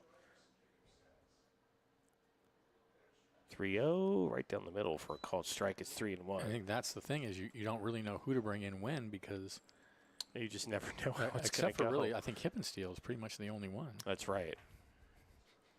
Steele's definitely been the most reliable.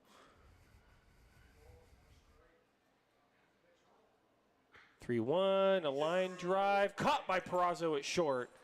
One away. Great play by Perazo. He had to range pretty deep into the hole to catch that on the fly. And if that ball gets through, that's probably 2 runs because because Howard out in center field was playing deep. Second and third, 1 out. And that's going to bring in Johnny Alley. 0 for 2.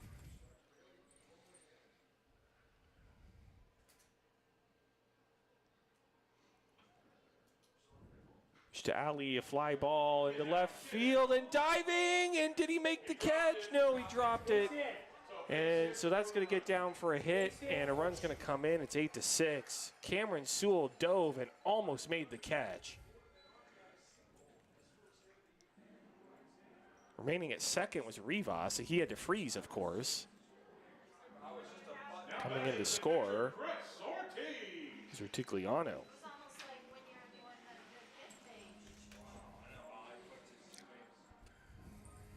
First and second with 1 out. He stayed at second, yeah. That's going to bring in Chris Ortiz. Ortiz has doubled and lined to short. Yeah.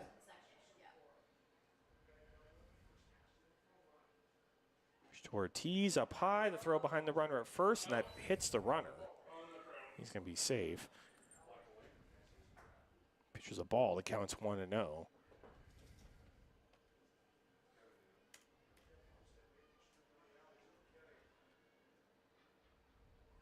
And Alley over at first looks like he's in a bit of pain.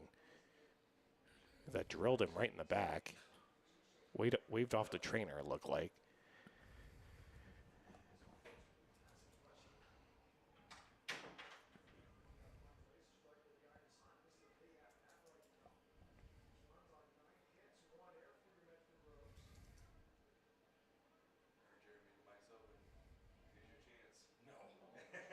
Today's the day. Come on. 1-0, lone inside, 2-0. Hope it's 1-1. We got 1-1. What's 1-1? Well, he's signaling something. I don't know how both myself and the rest of the booth are consistently getting the count wrong. Maybe on that back pin. 1-1. Looper into right field, ranging over to his left, making the catch is Enyart. Runner tags at second, heading to third, and he's safe. So first and third with 2 outs.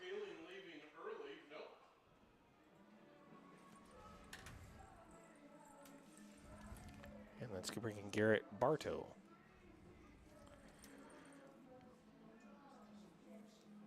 This obviously is a big at-bat for Spencer Jacobs. This is a huge at-bat right here. Bartow is homered already tonight, and then he walked his last appearance. Yeah. Crabs can get out of this with an 8-6 lead. That would be just great.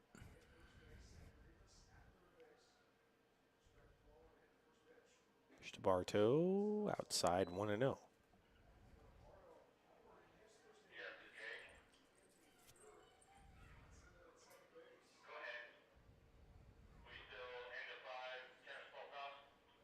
Runner goes from first, the 1-0 outside, the throw down to second, and the runner breaks for the plate, and he's going to score. Double steal for the Rogues. It's 8-7. All right, well, I'm not sure. All right. Well, Nico Lombardi, the Crabs catcher, has been tested all night so far. The Rogues are pretty aggressive. So runner at second. Crabs only lead by 1 now. 2 outs, a 2-0 count for Bartow. We just set our record. 2-0 in there for a called strike, and it's 2-1. And the record was 58. The other personnel in the booth, they keep referencing a stolen base record that I It's their team record. think the Rogues just set. Their franchise, they just set their franchise They're record. obviously a very aggressive team. Numbers are tough. We need the 3 of them. It's 2-1 is a line drive right to the second baseman Hirschkorn, and that's going to do it for the Rogues here in the bottom of the 4th. They get 3 runs, with the Crabs still squeak out of the inning with the lead. They lead 8-7 as we head to the top of the 5th. You're listening to exciting Crabs baseball on 7.3 FM.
Welcome back to Medford.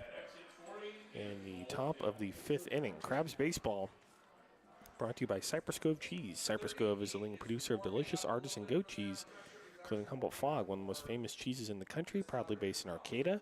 Cypress Cove cheeses are available at cheese shops and grocery stores nationwide and online at cypresscovecheese.com. There's nothing like that Humboldt Fog feeling, and thanks to Tracy Mack, there's some Cypress Cove cheese waiting in the For us fridge when we get home. back at home. That's great. So, That's gonna looking be forward to that. Friday night's dinner, baby. Oh, yeah. Someone needs to bring crackers, though. I'll bring crackers. Just remind me. Will do. All right, so Liam Forsythe is going to lead it off. So where's the fire at, Greg? All the bombers coming out of the north. Pitch to Forsythe in there for a called strike 0-1. It looks like 20 for us. Do we have a pitcher number 20? Yeah, it looks like 20. Yeah, Hayden Van Acker. But it's really kind of We have a new pitcher for the Rogues? No, it's Oh, the no. same guy. Somebody They getting might be talking about the warming bullpen. up. Okay. Pitches outside 1-1. So you mentioned earlier, the cool thing about being here is that ballpark is right on the approach path for the Medford Rogue Valley International Airport. So you get to see airplanes making a pretty low pass out in the outfield. The 1-1 is a ground ball to the left side glove by the third baseman, Rutigliano. And throw over to first, and the first baseman can't handle it. And Forsythe is going to reach. And they're going to tag the error on the third baseman, Rutigliano. Now batting first baseman, Tate Meadow. So Forsythe is going to reach on the second Rogues error of the game. That's going to bring in Tate Medikoff. Medikoff is 1 for 2.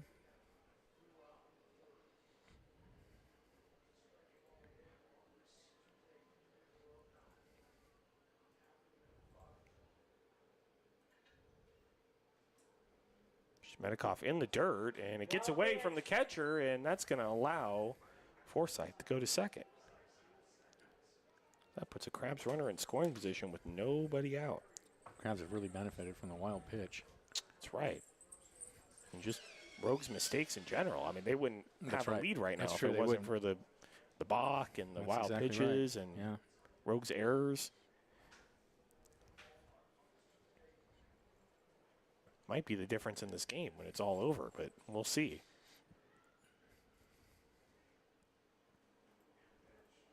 One zero is popped foul out of play off to the right.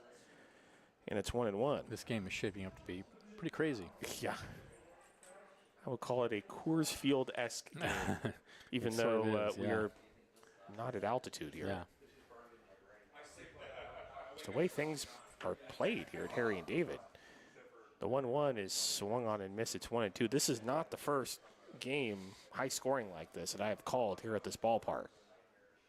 No, we've this had just a tends lot to of happen. games where it's high. We've had a lot of high scoring games here, yeah. Yeah, of course he is.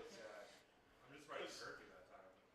Fresno's play-by-play guy. It's a big park. It just seems like there's a lot of room in the outfield for balls to get down, especially down the line, like the left field line. 1-2 called, strike three. That looked like a perfect pitch from up here right on the corner. Oh, that's it. Okay. So one out. Oh, it turned out they just called me for weather.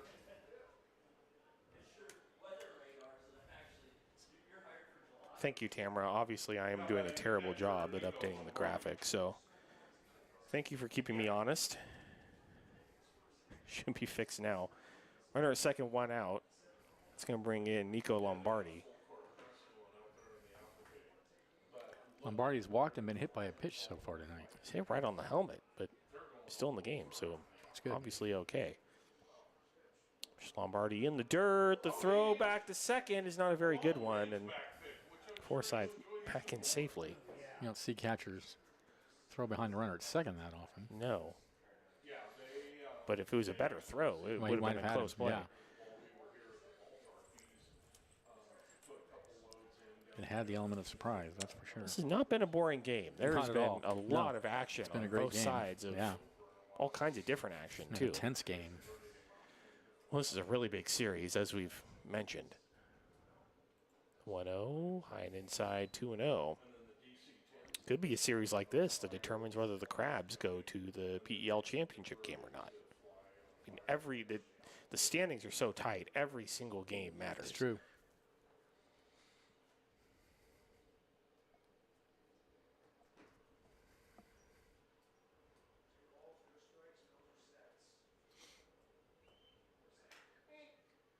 Two-0 is a ground ball. The third baseman, the runner was going on the play. Forsyth, he's tagged for one out, then on to first double play. What was Liam Forsyth I don't doing? know what he was thinking there. He ran right into that ball. He should not have gone on Not at all. based on where that ball was hit. Well, It runs right into the He tag. ran right into the guy. I mean, And that's a double play. So a base running mistake ends it here in the top of the fifth. For the Crabs, they lead 8-7 as we head to the bottom of the fifth inning. You're listening to Frustrating Crabs Baseball, 107.3 FM.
Welcome back to Medford, Oregon. It's the bottom of the fifth inning. Crabs lead the Rogues by a score of 8-7. I want to announce that Liam and I are looking for a ball team to buy. We need to get. We've just decided we're going to buy our own team. We need to get Ryan Reynolds and Rob McElhenney in on it. They're the guys who bought Wrexham, about the soccer team in Wales. Oh, I didn't know that. Bought. Did they It's buy like a soccer big, team, those big guys? TV series. Really? Yeah. We can recruit them in on it. I think it can get done. Crabs Baseball is brought to you by Charleston Tree Services. We're here to help you with your growing concerns. Our locally owned and operated family business has served homeowners, commercial property owners throughout Humboldt County since 2007. Copa Rubius to lead it off against Spencer Jacobs. And the first pitch way outside, past the catcher, 1-0. I just have, I just have to say, this year I've never seen so many pitches from Crabs pitchers that were that wild. I have to agree. And then it comes right in with one. I mean, for a called strike 1-1, as Benjamin said. Yeah, I don't know.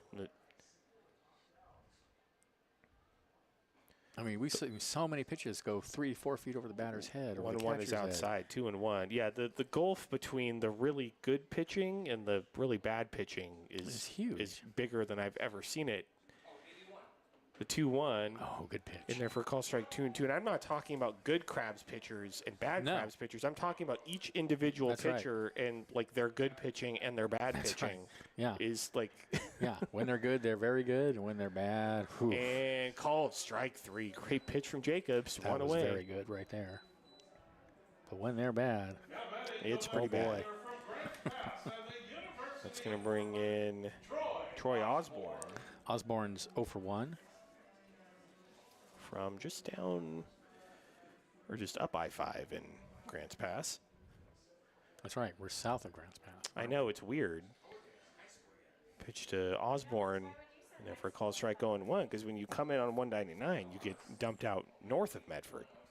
Is it faster to come over the 299? No, it's not. Which is interesting how you get dumped out north of Medford, and then you have to drive south. Pitch is fouled off, and it's 0-2.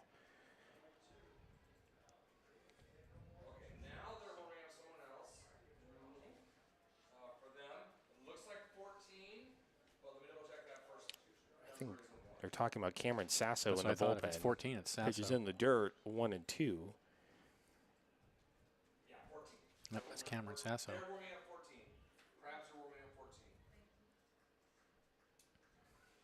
Hey, Bryce Gummersall is here, Crabs board member. 1-2, and that hits Osborne right on the back. Exhibit B. Yeah, really. Exhibit Z. Yeah, really. Goes to first with 1 out, and that's going to bring in Jordan Marion. That's the second time Osborne's been hit by a pitch. Marion's 2 for 2. Well, this is going to be a 4-hour baseball game at this rate. Good thing here in the booth at Harry and David Field, there are bathrooms inside the booth, Benjamin. That's right. I mean, yeah, it's a luxury that I can't even comprehend. No, really.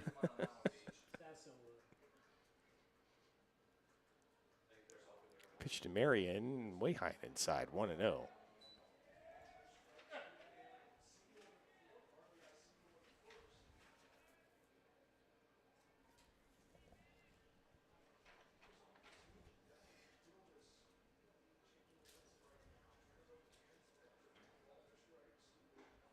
Misses inside, 2-0.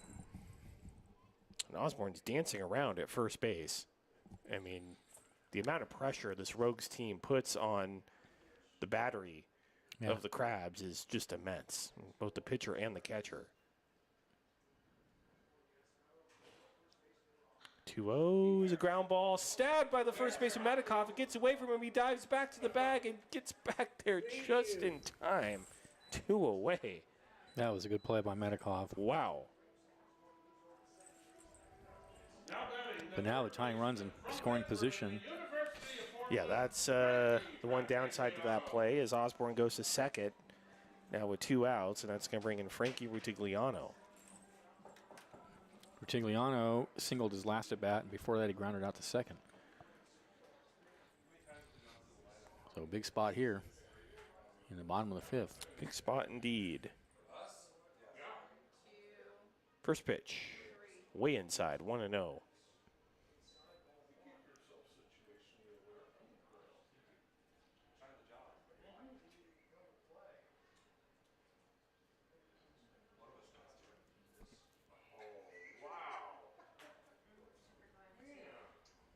That's a burn that hurts and is funny. 1-0. This is outside. It's 2-0.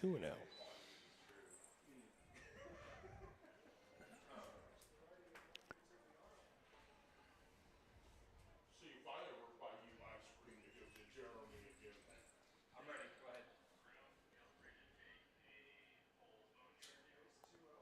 2-0. Fly ball out to center. Racing back is Howard. Still racing back. He looks up, and it's off the bottom of the fence. Run comes home to score. This game is tied, and an RBI double from Rutigliano. It's 8-8.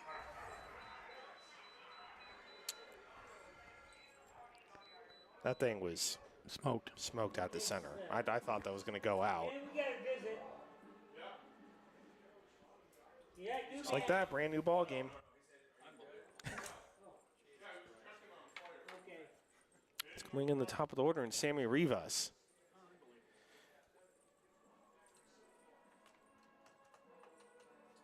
Yep, this game is far from over. Well, now the go-ahead run out at second.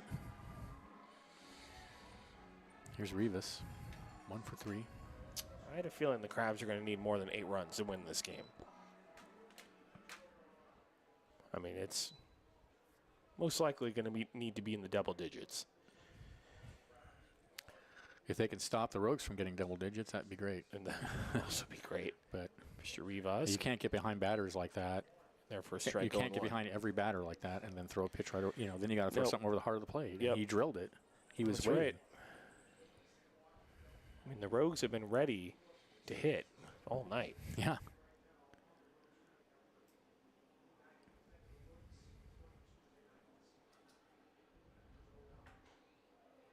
Deal 1 misses up high. It's 1-1.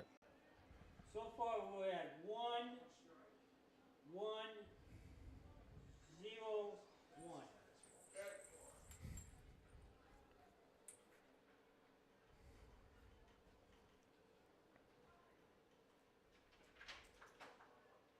1. Oh, he tied up. Tried to go around. Rivas badly tried to hold up. Tried to hold up and did not do so. It's 1-2.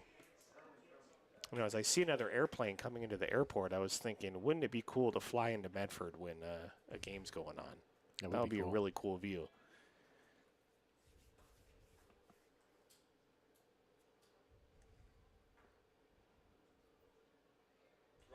Runner. 1-2, the runner goes, pitch is swung on and missed. Strike 3. And that's going to end it for the Rogues here in the 5th, but they get a run. It's all tied up 8-8 as we head to the top of the 6th inning. Listening to Crabs Baseball, ESPN Radio, 107.3 FM.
Welcome back to the Rogue Valley, top of the 6th inning. Tied at 8. It's been a crazy, crazy ball game. Sure has. So for the Crabs, it will be 9-1 and 2 in the order. Perazo, Morris, and Howard. Crabs led 1-0. The Rogues took a 4-1 lead. The Crabs took a 5-4 lead, then an 8-4 lead. Then the Rogues got 3 runs to make it 8-7, and then they tied the game in the last half inning. So, as Tamara can tell, I can barely keep up on the graphic on the YouTube stream. There's been so much scoring. both teams have really made some mistakes. Oh, yeah. Mistakes were made on both sides. Although the only mistakes that have shown up on the scoreboard have been Rogues' mistakes, but you're definitely right. Mistakes have been made on both sides.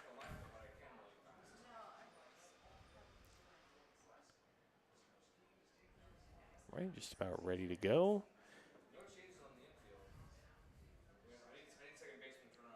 Perazo steps in against Meltzer. Perazo is popped up out of play off to the left, and it's 0-1. Meltzer's been pretty good since he came in the bottom of the, in the third inning with 2 outs.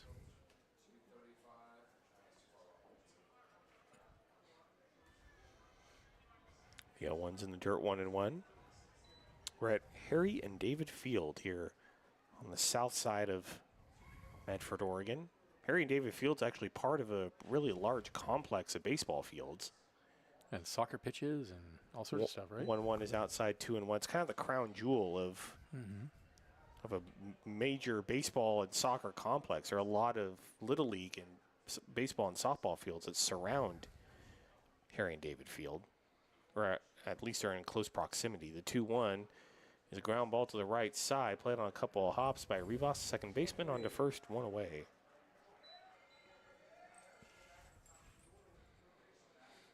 And that's going to bring in Keenan Morris.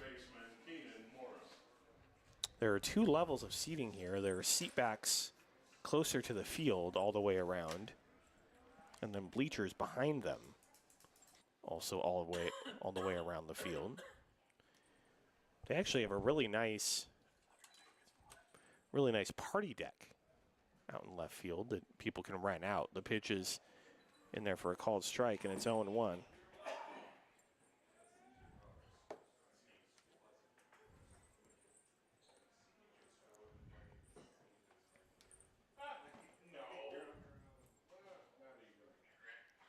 The 1 is grounded to the left side, fielded by the third baseman, throw over to first, and mishandled by the first baseman. That's going to be another Rogues error. I believe the second error on the third baseman, Rutigliano.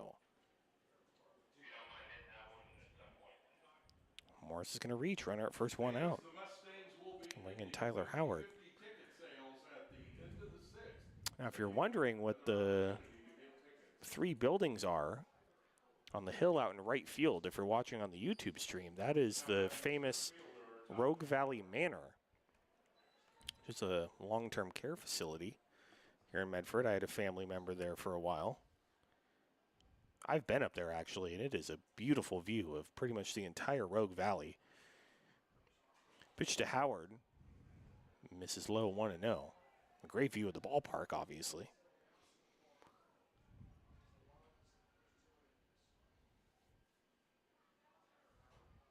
Beautiful pink sky out in left field. 1-0, and there for a called strike, and it's 1-1. Of course, as I mentioned previously, or right underneath the approach path to the airport. Do some good plane spotting from here. 1-1 is in the dirt. Count goes to 2-1. So great place to watch a ball game, and the Rogues owner Dave May really does a great job at putting together a fantastic product for people here in Southern Oregon.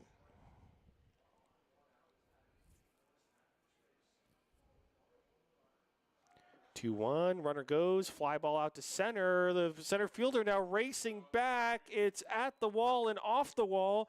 Coming around third, being waved around is Keenan Morris. He's going to score, and sliding into third with a triple is Tyler Howard. The Crabs take the lead 9-8. Have a night, Tyler Howard. A home run and now a triple.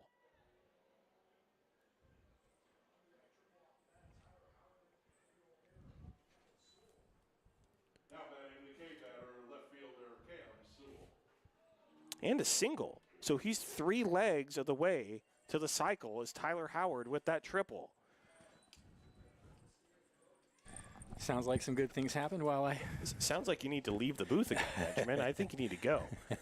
So was there an error on Pitched to first? Sewell 1-0. Yes, there was an error, another error on Rutigliano. So that was Morris, right? Yes. And then Tyler Howard with a triple. Now 3/4 of the way. He just to the needs a cycle. double. Who came close to a cycle over the weekend? 1-0 is in there for a call strike 1-1. I mean, It was somebody. if I were to guess, it would be Cam Sewell, the way he's been hitting. It was. I don't remember off the top of my head, though. It was Forsyth. Oh, well, that doesn't shock me. 1-1 is a line drive into center field for a base hit. Coming in to score is Howard. Crabs have reached double digits. They lead 10-8.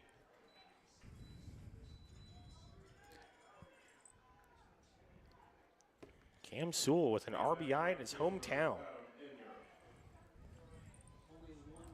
Run our first one out, and that's going to bring in Adam Enyart.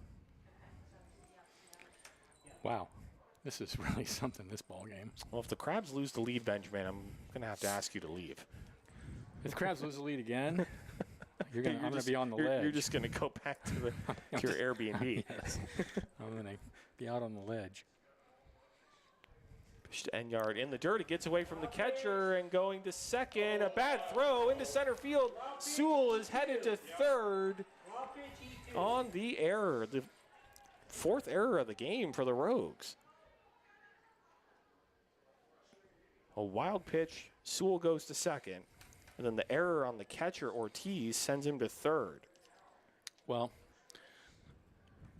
defense has definitely been the Crabs, one of the 2 really strong points for the Crabs this year. Oh, yeah. And you can see the difference.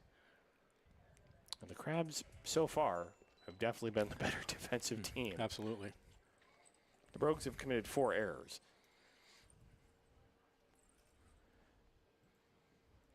1-0, who swung on, missed, and badly fooled Enyart. Pitching the dirt 1-1.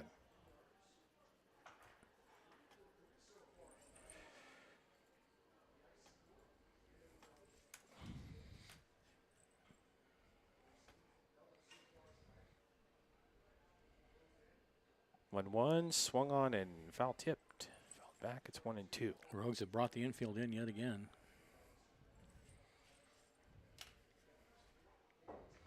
Enyart's 3 for 3 with a double. You just wonder what number the Crabs have to reach in order to win this game. I know. I don't feel comfortable with even 10. The I don't 1-2 either. is in the dirt. Mhm. Corralled nicely by the catcher, 2-2.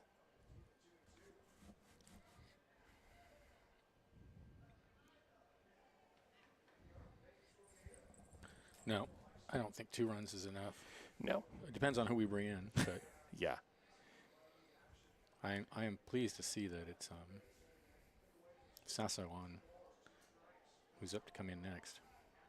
2-2s in the dirt again, 3-2. I am pleased to see that the Crabs continue to respond, Yes. because this is not something the That's what Crabs the would have Crabs- done last season. No, but that's the difference between this team and previous teams. Yeah. Is this team responds. They respond when they're down. They Yeah, fight do. back. That's right. They focus and they fight back. Evan Oden. No, And you're right, that was not last year's team. yeah, No. Evan Oden. Once they were down, they were out. 3-2 is a ground ball to the drawn-in shortstop. Throw over to first, 2 away. So that worked out okay for the Rogues. Sewell remains at third. And that's going to bring in Houston Hirschkorn. Now batting second. Hirschkorn's 1 for 3.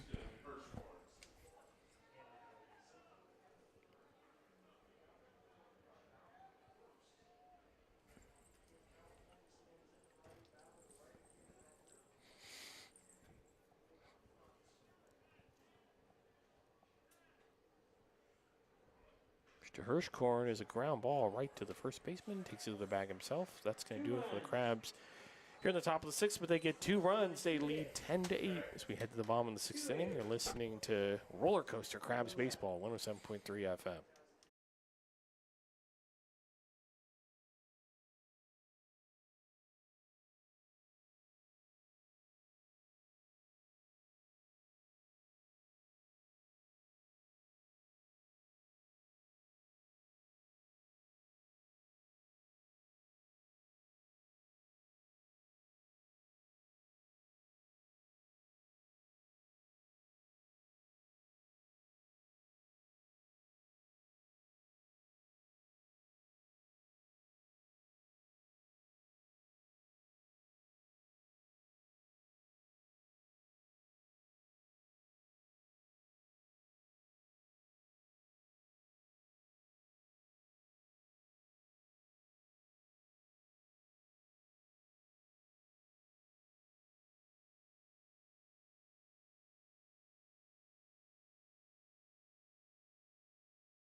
Welcome back to Medford, Oregon. Bottom of the sixth inning, Crabs Baseball. It's brought to you by Compass Community Credit Union. Hey, Crabs fans, team sponsor Compass Community Credit Union is happy to point you towards a better banking experience. Visit their conveniently located branches in Arcata and Eureka or online at compassccu.org. That's compassccu.org. Also brought to you by the North Coast Co-op and North Coast Mercantile. Family owned and operated, serving Humboldt County since 1951. North Coast Mercantile brings you a fantastic assortment of domestic import and craft beers, as well as wine, spirits, non-alcoholic beverages, and snacks. Check out the North Coast Mercantile's Titus trailer in the right field beer garden in the Arcata Ballpark. 8 taps featuring local microbrews, wine, and cider.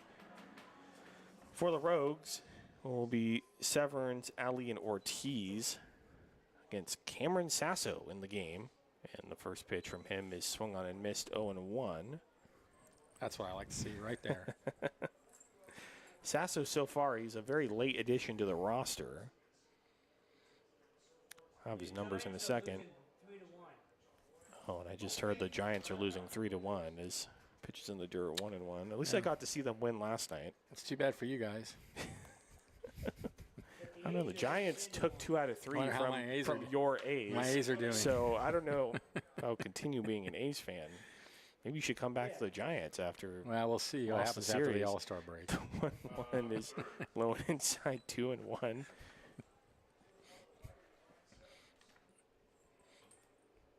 Sasso, this is his third game, 2 1/3 innings pitched. 2-1 in the dirt, 3-1. In those 2 1/3, he has given up 1 run, 1 walk, 1 strikeout.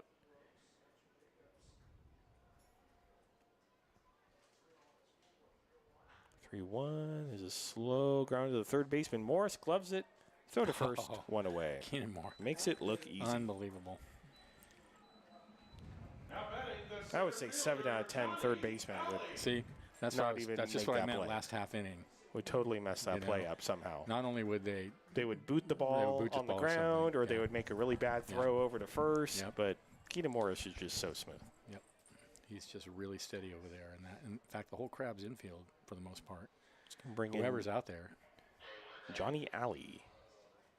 Pitch to Alley is a fly ball down the right field line. Foul. It's 0-1. I mean, at shortstop, Peraza, and also, I'm blanking on his name. He was great on Saturday out there. McNeil. Right. Same thing. McNeil's also very good.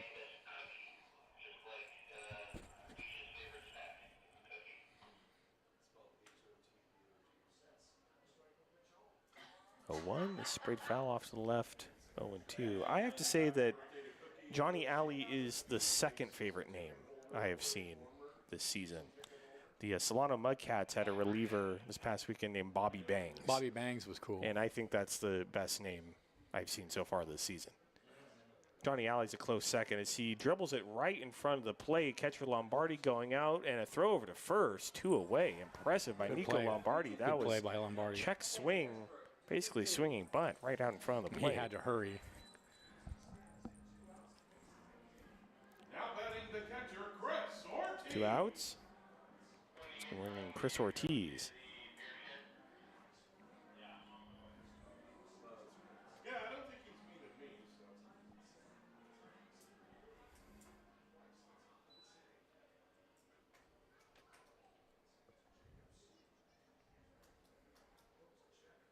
'Pitch to Ortiz in there for a called strike, 0-1.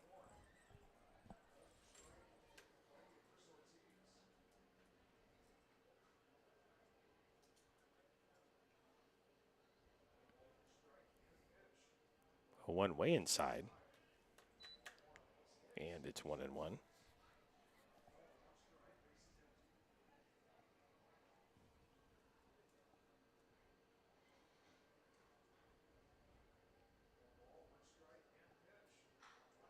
One is a line drive out to left field. The left fielder racing over. It's at the wall and it's off the wall.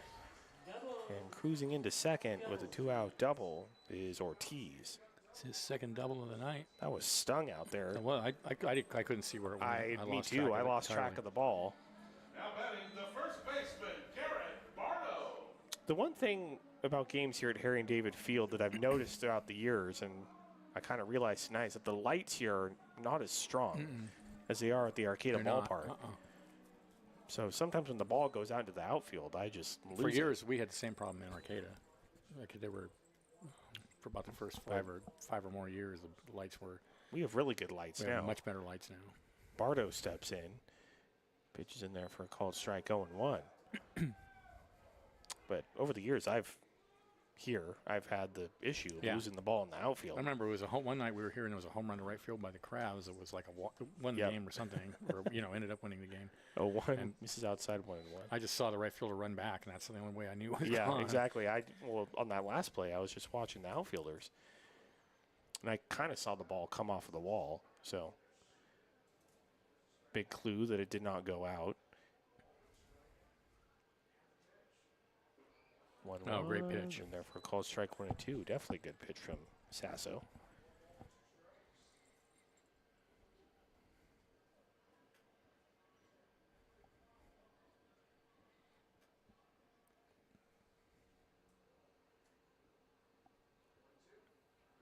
One, two, high and outside, 2-2. Deuces beach. Yeah.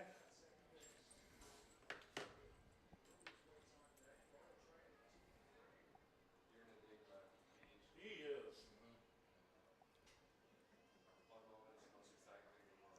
2-2 in the dirt. Count goes full. 3-2. Why are you people bothering me with this? What?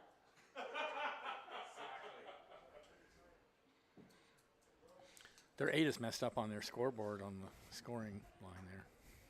I know It's like our a backwards scoreboard. 9. Our scoreboard actually works great now after having many issues last few seasons. The 3-2 is a line drive into left field. That's going to be fair for a base hit. Coming around to score is Ortiz, and the Rogues score again. They cut the Crabs lead down to 1. It's 10-9. Yep, as we were talking about, 10 runs runs was clearly not going might not be The enough. 2-run lead was surely not going to be sufficient. Well, after getting the first 2 outs of the inning, now back-to-back doubles for the Rogues. It's going to bring in Kobe Rubias. That's your early leader in the clubhouse. Actually, that was a... We can score 2 and keep the pattern. That was smoked. I'm surprised he didn't get a double. Oh, wait, no, the... Oh, no, that was third base coach. That was only a single. Yeah, I'm surprised he only got a single out of it. Yeah. Because it was way down in that left field corner. That's a 9. That's a 9. And 3 different balls hit down there. I was confused for a second because Yeah. the field did not match what And I the had coach looks like scored. he's standing over, like he's taking a I know, lead it looked over like third. the coach looked like a base runner. I was very confused for a second. And I just assumed that was a double because of how far it was hit. But yeah, only a single. The score is 10-9.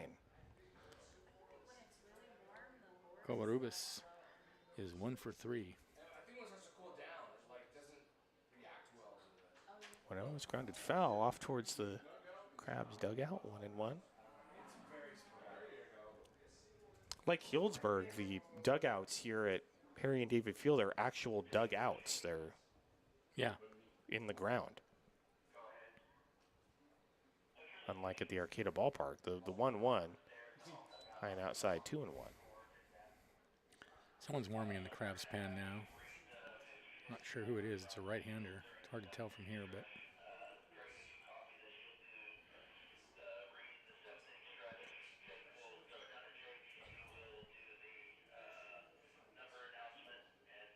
2-1, grounded foul off to the right again, into the Crabs dugout.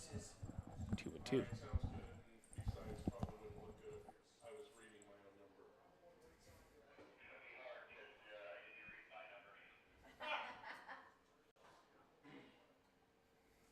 Come on, Cobra. Fix it, kid. Jacob steps off. Time right here for him to pick up number 4. For Sasso. The point streak scoring still has Jacobs on the mound. 2-2 is a fly ball out to right field, ranging over, now breaking in is Enyard, and he makes a great basket catch. He misread that ball. He broke back initially and then had to race in and ends up making a really good play. That's going to do it for the Rogues here in the bottom of the 6th. Guess what? They score, but the Crabs still hold a 10-9 lead as we head to the top of the 7th. Stay tuned. The Professor, Benjamin Schaefer, will take you the rest of the way, and you're going to want to stay tuned because there's going to be a lot more left in this game. You're listening to Crabs Baseball, 107.3 FM.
Welcome back to Harry and David Field in Medford, Oregon. Top of the 7th inning. Crabs Baseball is brought to you by U.S. Bank. U.S. Bank strengthening our local communities. Our commitments come to life through our people, programs, and policies. Together we can make a difference in the communities we serve. It will be for the Crabs, Forsyth, Medikoff, and Lombardi due up. And now to take you the rest of the way, here is the Professor, Benjamin Schaefer. thank you, Liam. Forsyth, Medikoff, and Lombardi to bat for the Crabs. In the top of the 7th inning, they lead 10-9. 10 runs, 11 hits, no errors for the Crabs. 9 runs, 12 hits, 4 fairly damaging errors for the Rogues. Crabs got a run in the first. Rogues got 4 in the bottom of the first. Crabs came up with 7 in the next 2 innings, but then gave up 3. Actually gave up 4, and then scored 2 more and gave up another, and it's 10-9. If you can keep track of all that. If you can't, just know that it's 10-9 Crabs. Even I can barely keep up And at this point. we're up here just really hoping someone can come in and shut the door on the Rogues at some point in this game. Well, I mean, the good thing about it being the first game of the series is that the Crabs have all of their relievers available with the off day yesterday. So Yes. guys like Max Hippensteel are available. Caden Colberg, Right. he's available. So Looks like we have a new pitcher on the mound, Evan Oden, Evan Oden, number 33. number 33 for the Rogues.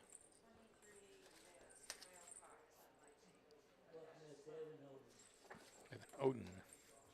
That's why Point Streak has its 23, Evan Oden. Oh, 23, Evan Oden. These Rogues jerseys, are hard to see the numbers. Okay, so here's Forsyth. He's 1 for 3. And a pitch fouled up against the screen, 0-1. Right-hander Evan Oden. Okay, sounds good. And therefore, we'll bang the drum.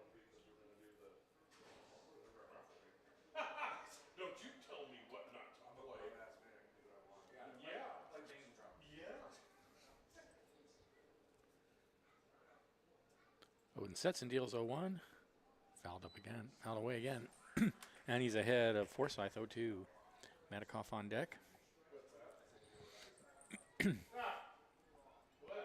Crabs clinging to a 1-run lead.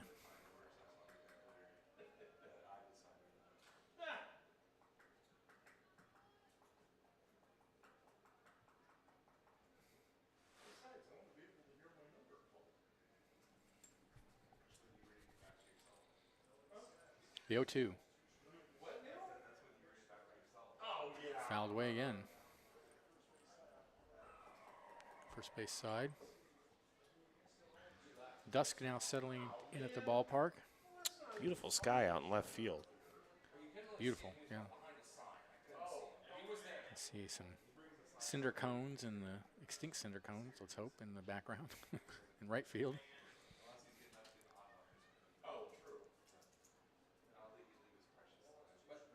The 0-2. Again fouled away, so 4 straight pitches fouled away. You're talking about a tree, I assume? No, cinder cone or extinct volcanoes. Oh. No, this place is rife with extinct volcanoes, which is why Crater Lake is here. I did not know that. Yeah. And Mount Hood, which you can see if you walk outside and look to your right, I believe is Mount Hood, is itself a volcano. Never been to Crater Lake. I need to go someday. I mean, I was thinking born about right near Crater Lake. how far it is from here, but I was thinking about checking out while I'm here this week. Here's the pitch. Swung on and missed, got him. Forsyth gone on strikes. 1 away. Here's Medikoff, 1 for 3. Now batting first baseman Tate Medeiros. Rowdy Bucks was winning the game. Yeah. Dave's just kind of So here's Medikoff. Wind still blowing out towards left center. Sorry, right center. Kind of but died. Now it's picking up it's, again. yeah, it looked like it was calming down earlier, but now it seems to be blowing again. And there's a big swing and a miss, 0-1. So Odin dealing out there. I bet he's throwing in the low 90s. Yeah, he's throwing hard. 1-1 to Medikoff.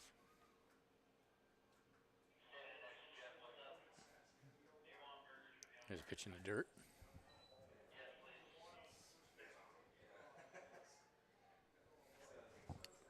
I heard over the radio up here if they're asking if they want to provide burgers to the umpires. Yes, they What? do that here in Medford. What? I know. 1-1. It's hit in the air to left field. It's going to go foul. You got to feed him too here? I mean, Dave May, the Rogues owner, he is a very generous guy, and you got to be incredibly generous to extend that generosity to the umpires. The umpires. That's a kindness I don't know if I I mean, I possess. might have a hamburger, but they're not getting any cheese. That's fair. The 1-2 is called. Strike 3 on the outside corner. Medikoff gone, 2 away. And here's Lombardi, Odin dealing. now batting catcher Nico Lombardi. Well, whichever team throws out relievers who can get shutdown innings, I think that's who's going to win. Yeah, that's what worries me. Yeah, me too. That's exactly what worries me. So here's Lombardi. And the pitch. Right down the middle for a called strike.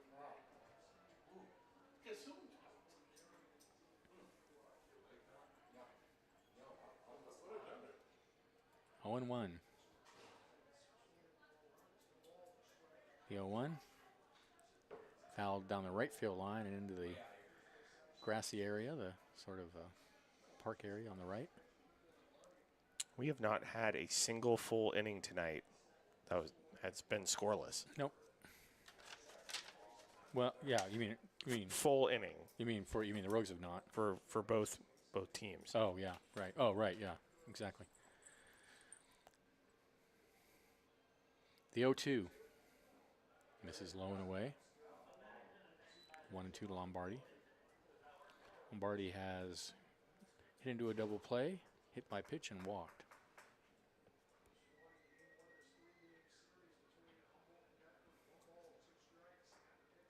The 1-2 in the air to right center field. That's going to drop.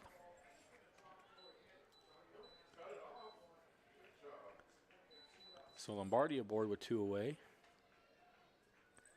And here's Perazo. Michael Perazo so far tonight is 0 for 2 with a sacrifice bunt.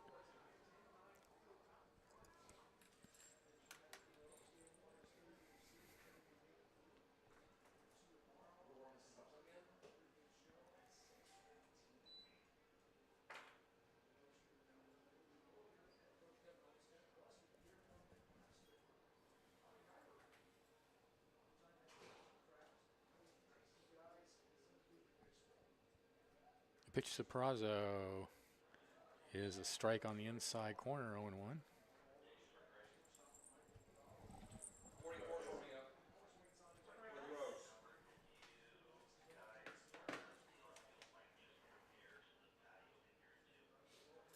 Axel Holtz.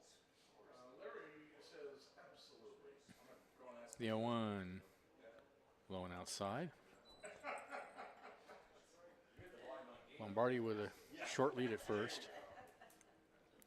I don't think he's a threat to go. Ferris Bueller. The parking garage attendant. The 1-1 to Perazo. Fouled away.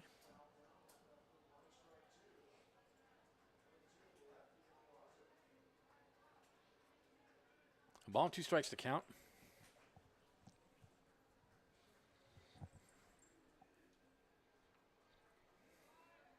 Oden sets.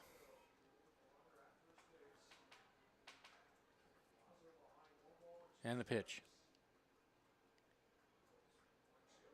Just misses high. That evens the count.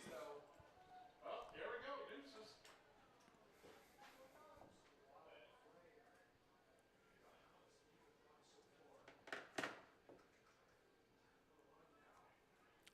2-2.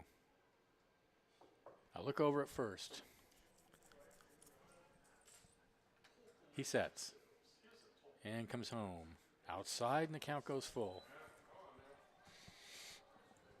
Crabs leading at 10-9 here in the top of the 7th inning. It's been a wild seesaw game.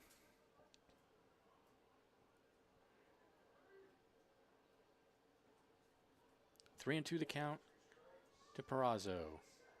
Runner goes. Pitch is hit on the hole on the right side, picked up by the second baseman. Throw to first. Inning over. For the Crabs, no runs, a hit, no errors, a runner left. And at the end of 6.5, they lead at 10-9. This is exciting Crabs baseball on the road, 107.3 FM.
And now let's find out who won 50-50.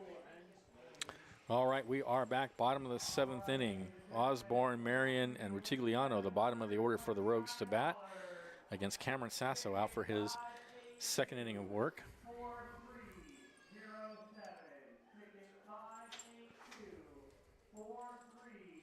For the Crabs, 10 runs, 12 hits, no errors. 9 runs, 12 hits, 4 errors for the Rogues.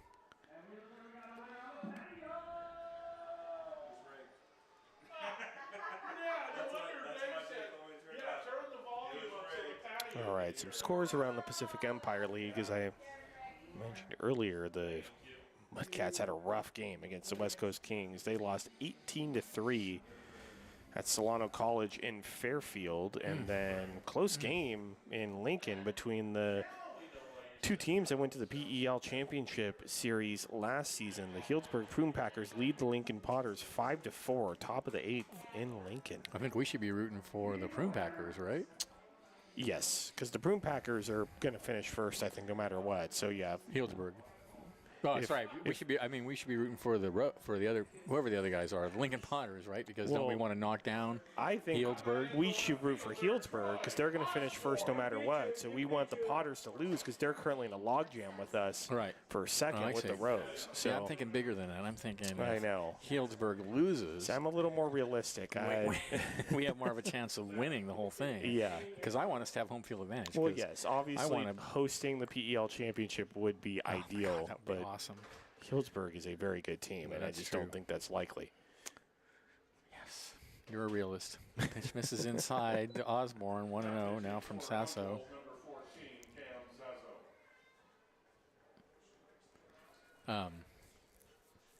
Yeah, because if it's in Healdsburg, I can't really go. But if it's home, and you would not want to go because if the PEL Championship is in Healdsburg, we will be doing the game from the stands.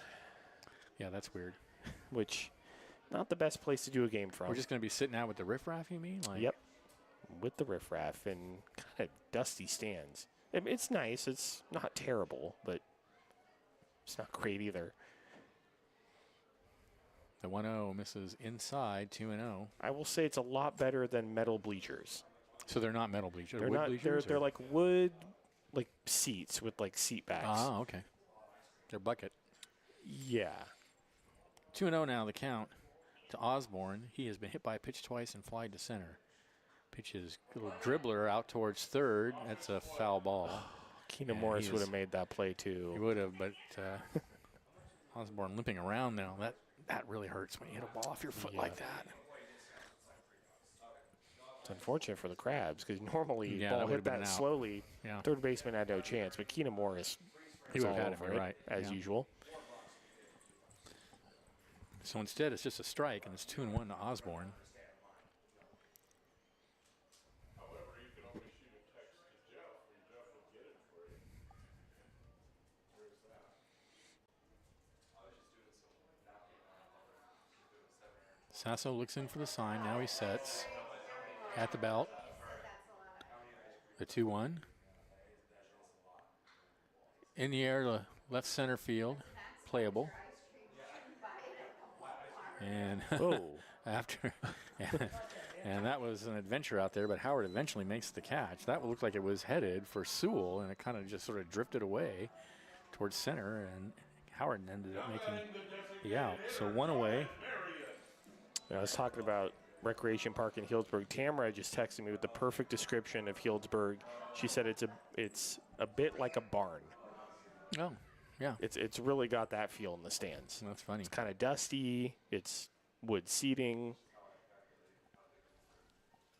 They don't have horses, though, do they? Next pitch is bunted, foul. It'd be cool if they had horses. Wouldn't be shocked if they did, but I've That'd not be cool. seen any. I like horses. 0-1 the count. Actually, it was a bunt. There's no way you can record that. Swing. Yes, he did. That's why points we give Joe. The 0-1. Grounded out to short. Nice high hop. Throw to first. 2 away.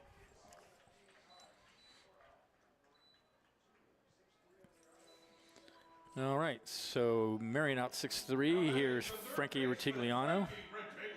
2 for 3 with a double tonight. And he's been on this team for a few years now. Yeah, I believe he's so. The one player I recognize from the past. I go into that fruit like strawberries or grapes. He's currently the only player on the Rogues that I recognize as a returner. That's at least right. in the Me starting too. lineup. Yeah. So 2 outs, nobody on. Sasso sets and deals in the dirt.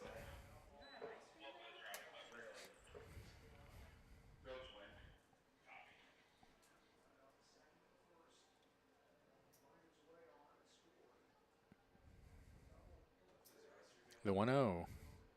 Rounded out to third. Morris scoops it up and throws him out. 1, 2, 3 go to Rogues in the seventh. The Crabs lead at 10-9. This is exciting Crabs baseball on the road, 107.3 FM.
Sometimes.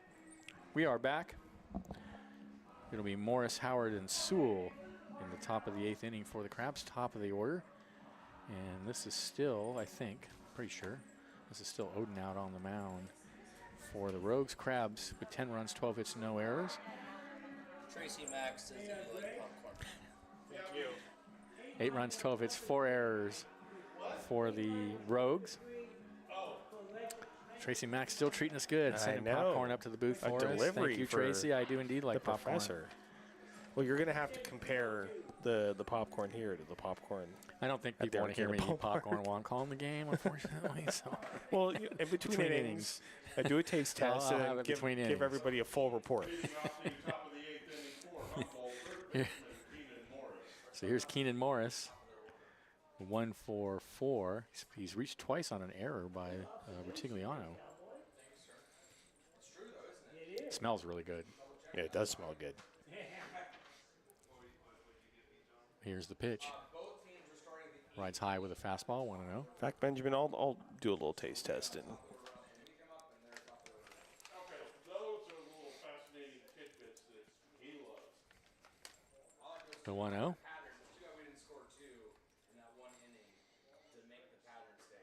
And there's a strike on the inside corner, 1-1 now to Morris. it's good. It tastes like movie theater popcorn. Does it? You know, I noticed I got popcorn at the ballpark for the first time in years the other day, and it was great. Yeah. Because in the past, when the popcorn was so salty, I couldn't eat it. Well, see, this isn't But too now, salty. Yeah, pretty good. That's lined into right field, down the line. That's going to be trouble. That's going to go into the corner, and it kicks away. And now Morris is going to head for second, and he'll be in there with a stand-up double. That was a bizarre ricochet. That was weird. I don't even know what it ricocheted off. Yeah, me either. Doesn't matter. The Crabs will take it. Absolutely, we will. Well, I think Morris was getting the second either way. I think he was too. Yeah. So leadoff runner in scoring position here for Howard, and he has a triple, a home run, and a single so far tonight. A double away from the cycle. Oh, double away from the cycle. Wouldn't that be something? I'd rather see him hit a home run or a triple, but I'll take the double. Tracy texted me they'll be here tomorrow. Oh, yeah, she's coming up and bringing some more fans with her. So. But anyway, I can say that I was wondering. I highly recommend the popcorn at the ballpark now. Strike on the outside corner, 0-1. The popcorn at the Arcata ballpark has long been a topic on the air. Like first, Just like I said in the past, the entire it's time, so much salt. I was ridiculous. I think the entire time I've worked for the Crabs, like that's been a conversation on the broadcast. The 0-1 swung on him in his toe too. Well, you know, because it was shockingly. I mean, how can it be that salty? Because this year it's delicious. You and Hoke would get the popcorn. Yeah. So 0-2 now to Howard. Morris out at second. Nobody out. Crabs leading 10-9 in the top of the 8th inning. Here's the pitch. And he takes a pitch called strike 3. I thought that was a strike. It just took the umpire a second to say something. Well, this is one of those home plate umpires that is kind of slow with the visual signal. Well, there may be some kind of disruption between the eye and the Yeah. arm there. I don't know what's going on. It takes with a little that, or he bit. needs to think about it for a while first. He might be one of those contemplative umpires. Well, I assume that he gives an audible call right away, and then it just takes him a little while to do the actual That could be. visual That could be. call so that everyone else can find out what's going on. So here's Sewell, and he takes a strike on the inside corner. See, the thing is, he doesn't do it. He only does it for the third strike. Yeah. On other strikes, he's right there. But on Right the third away. strike, it's like he likes to take some Well, time. He needs to put on a show. I think he likes to reflect a little bit on the meaning of the third strike. And You appreciate that. sure. Runner goes. Throw down to third, and it kicks away. No further advance. So Morris has the base stolen. The pitch, I think, was outside. Well, heads up base running by Keenan Morris, and that's not a surprise. Second stolen base of the night for him. There it is again. And does he? He does not. Does he lead a team in stolen Oh, yeah. bases by a lot? I bet. He led the team in stolen bases only by 2 coming in. is Cameron Reed up Sewell there? has 14. Okay. How many does Reed have? Reed's third with 10 coming into the game. So runner at third now with 1 out, and they're going to bring the infield in again. Sewell just needs to either poke it through the infield or hit a fly ball to the outfield. Here's the pitch, and he takes high. 2-1.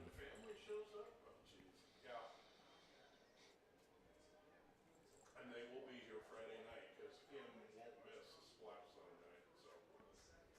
So 2-1 the count. she got mad at me because I told The pitch. her Saturday I thought we were doing splash zone. High again. 3-1. I thought the umpire was going to call that a strike. I know. You have to wait. Oh, And now I don't know what's going I on. think it's an intentional walk. I think the Rogues are No, the putting Rogues are going to Sewell walk him. on, Oh, okay. which, well, doesn't shock me. The way Sewell's been hitting, I think once he got to a 3-ball count, the Rogues Well, just said, And might it as puts well. runners. It puts. It gives them a chance for a double play That's too. right. But they have to face Enyart now, who's 3 for 4 with a double. Yeah. But it does let them move the infield back. So That's the only downside of intentionally walking Sewell. here's Enyart, that green bat, that super cool green and orange bat, and Sewell goes. Throw down the no throw down the second. And so now 2 runners in scoring position for the Crabs. I'll check with Cam after the game. And Ortiz did the smart thing there, which was not throw down to second. That is indeed the smart And then thing. bit Nico Lombardi earlier in the game, throwing down to second, and the Rogues. I think that runner was a stole. mistake. Yeah, it cost us a run, I believe. But now the infield in again.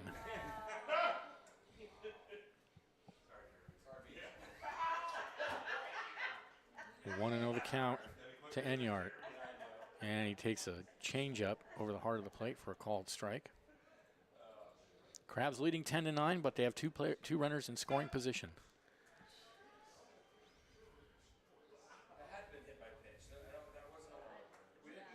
Well, I'll check with Cam after. Louis, I'll check with Cam. Here's the pitch. Rides high. 3-1. And honestly, walking Enyart wouldn't be that terrible either. I mean, it loads the bases with 1 out, but again, it does give them a force at every base.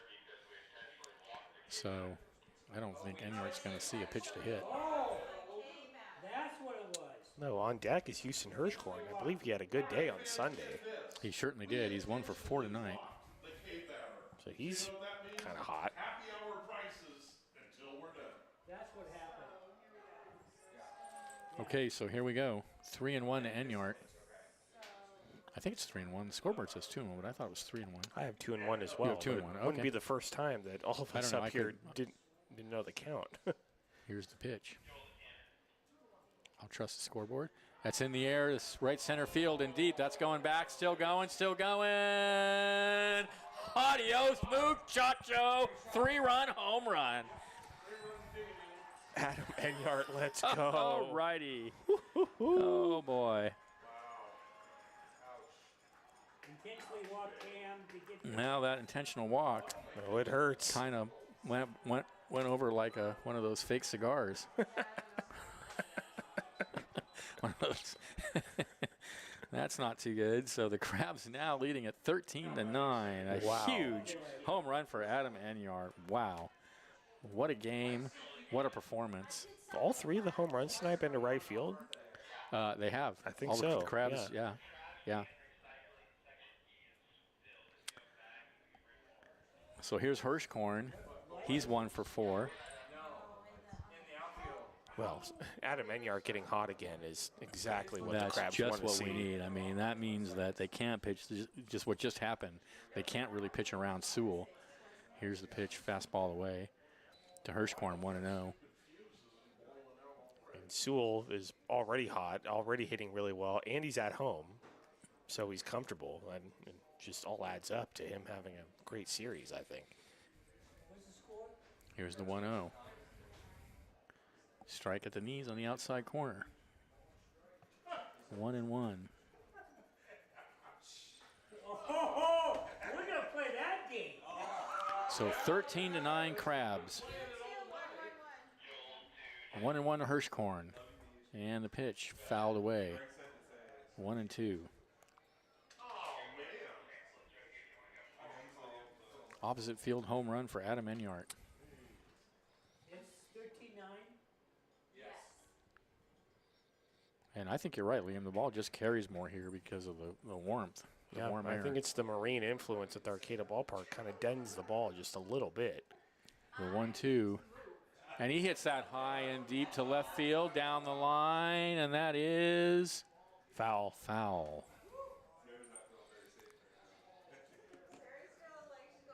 Not by a He lot. just missed a home run himself. Although, again, when the ball goes into the outfield, I Really hard to keep usually track of lose it. Yeah, yeah. Well, we're looking right into the lights from our vantage point when a ball goes up. And I think you're right. I think we just have brighter lights at our ballpark. Yeah, the lights here are weaker. So 1-2 the count. And Hirschkorn takes low. 2-2.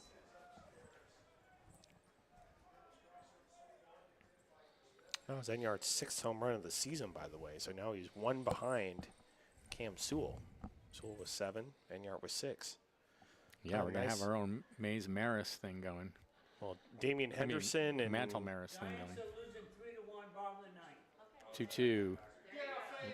High hopper out to short, and it kicks off his glove into center field. Base hit. it's going to be ruled a hit. That's a single for Hirschkorn. He's aboard, 2 outs, and Liam Forsythe will be the batter. Oh, was it Bryce Kirk? Remember when Damian Henderson and Bryce Kirk, I believe was his name, had that home run battle when Remember Henderson. Henderson broke the record? I mean, Yeah. Bryce Kirk was right behind him. Was he really? I think he had 9 home 9. runs. Yeah, I think you're right. He tied the old record that was broken by Henderson. That's right. Might have I another do one remember of that those now. situations. I do remember that now that you mention it. Or I seem to remember it. I think we do. So here's Forsythe. He is 1 for 4. Hirschkorn, short lead over at first. And the pitch popped in the air. Behind home plate is going to drift into the seats. And some kid with a glove totally botched it. So harsh, even on kids. How was your Little League career, Benjamin? Oh, well, Were you 100%? I don't think you're getting into some wounds. You're opening some wounds that. Here's the 0-1 the count. Don't get too emotional over your Little League career now. No. Here's the 0-1. Ooh, fastball just missed. I guess low. 2-1. Was it the El Monte Little League? Is Yeah, that it who was you played Lambert for? Park Little League. Mm. Lambert Park Little League. Yep. I'm sure they remember. When I you. was 6 years old, I lived a block from the park, and when I was 6 years old, I would walk up to the park every day and watch the 7-year-olds play. And that was That's how you. That's all I wanted. I just wanted to play ball. That's kind of how you started your love for the game, right? That's right, yeah. 1-1 the count. And swung on and missed. 1-2. Who do we have up in our pin? That dude. I think it's 44 last time I looked. Axel Holtz. Oh no, this guy's got 1 digit on his jersey. Lefty, so Hirschhorn still over at first. 1-2. The count to Forsyth. 3 runs in for the Crabs. Yeah. They have a 4-run lead. if it's only 1 digit, See if they can hold it. And Luger had 9, but man, I caught just a millisecond. Here's the pitch. Swung on and missed. And that's it for Forsyth. 2 away. And that brings Tate Metcalf to the bat. Metcalf's 1 for 4. batting first baseman Tate Metteroff. 1, 2, Looks like 7. 3, 4. Yeah, we're 7. No. The pitcher dude who's warming up looks like 7. Yeah, he's number 7. We're at 7 strikeouts. Okay. As long as we're both on the same boat with 7 innings. Odin sets. Here comes the pitch. And that's a strike on the outside corner to Metcalf. Lombardi on deck.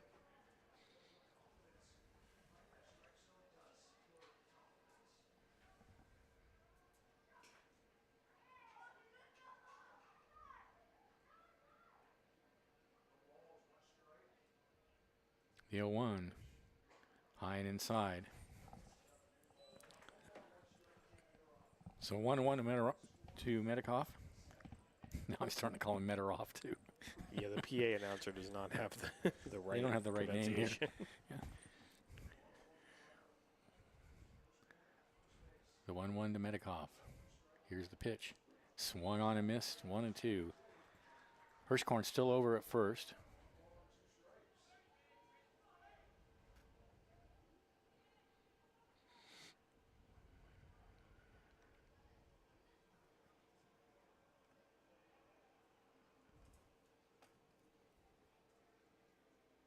The 1-2.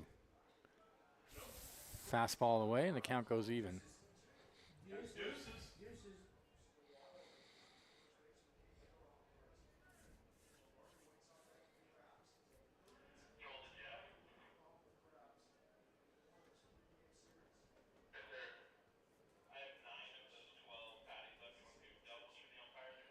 Two balls, 2 strikes, the count, 2 outs. Here comes the pitch. Hit in the yard on the left field line, and that is going to be foul. Just missed a home run.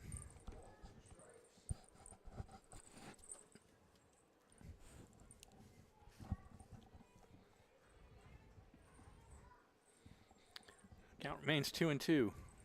13 runs, 15 hits, no errors for the Crabs. 9 runs, 12 hits, 4 errors for the Rogues.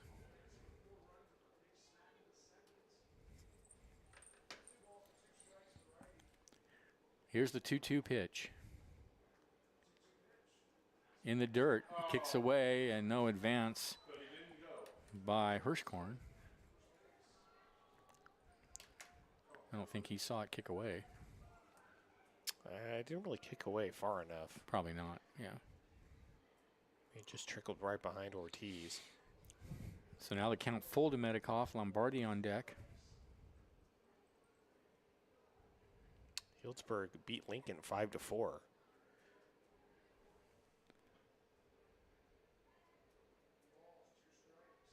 Here comes the 3-2. In the air to left center field. And F7. Osborne has it for out number 3, and that'll end the inning. But the Crabs come up with 3 runs on 2 hits. There were no errors and 1 left. And at the end of 7.5, it's Crabs 13, Rogues 9. This is exciting Crabs baseball on the road, 107.3 FM.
Welcome back to the ballpark.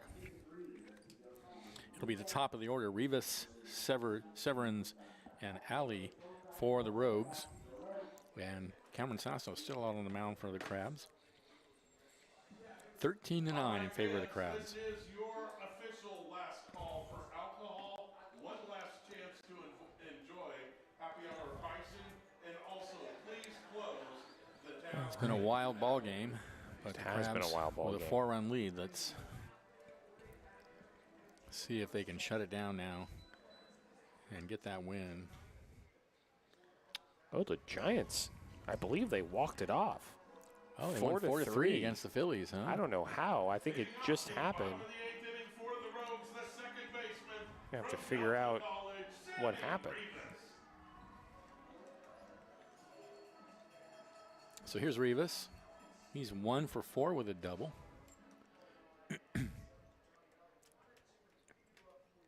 Patrick Bailey inside the park home run.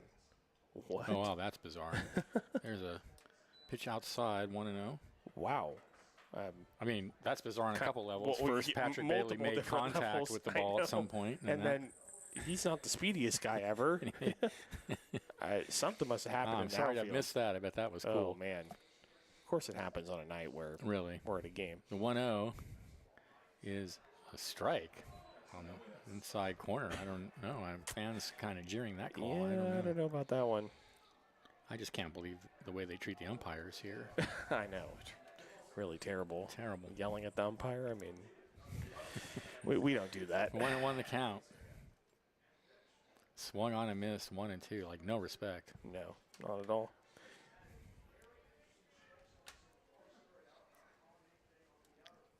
So 1-2 now to Rivas.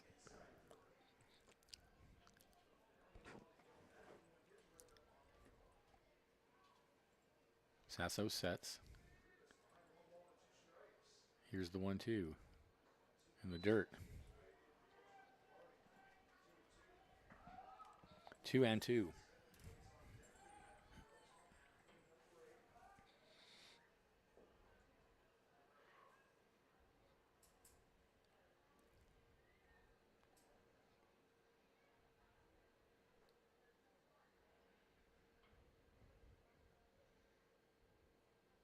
Sasso gets the sign. Now he sets and steps off. So we'll set it up again. 13 runs, 15 hits, no errors for the Crabs. 9 runs, 12 hits, 4 errors for the Rogues. It has been a wild game. It has gone back and forth. But the Crabs now holding a 4-run lead. Here's the pitch. Fouled out of play. Count stays 2-2. Unless something crazy happens, Jacobs is going to be the winning pitcher for them. Riding Severins on deck, then Johnny Alley.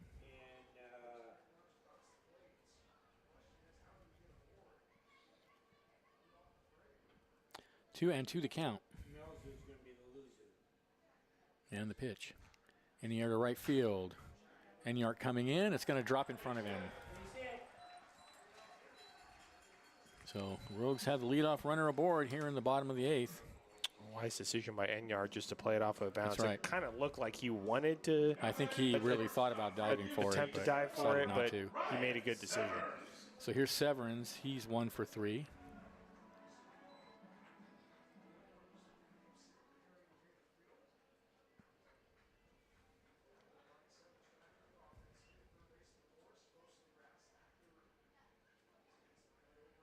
And the pitch. Misses inside with a fastball.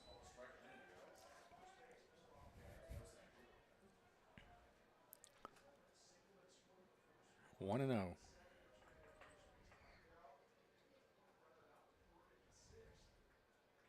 Throw to first. He's back.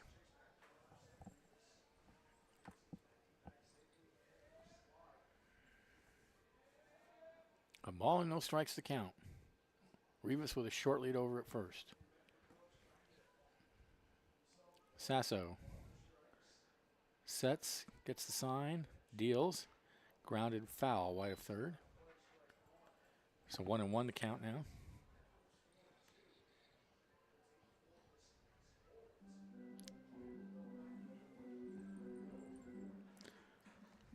Complete darkness now at the ballpark as we pass the Well, we're reaching the 3-hour mark. We just mark passed the 3-hour right now. mark. Yeah. You'd expect that in a 13-9 game. Yes, you would indeed.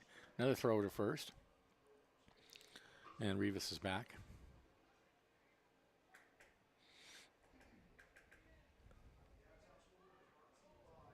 Meanwhile, 1-1 to Severance.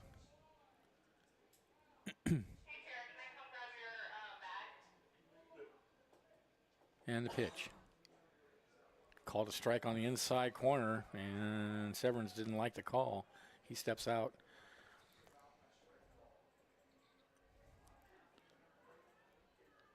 So Sasso ahead, 1-2.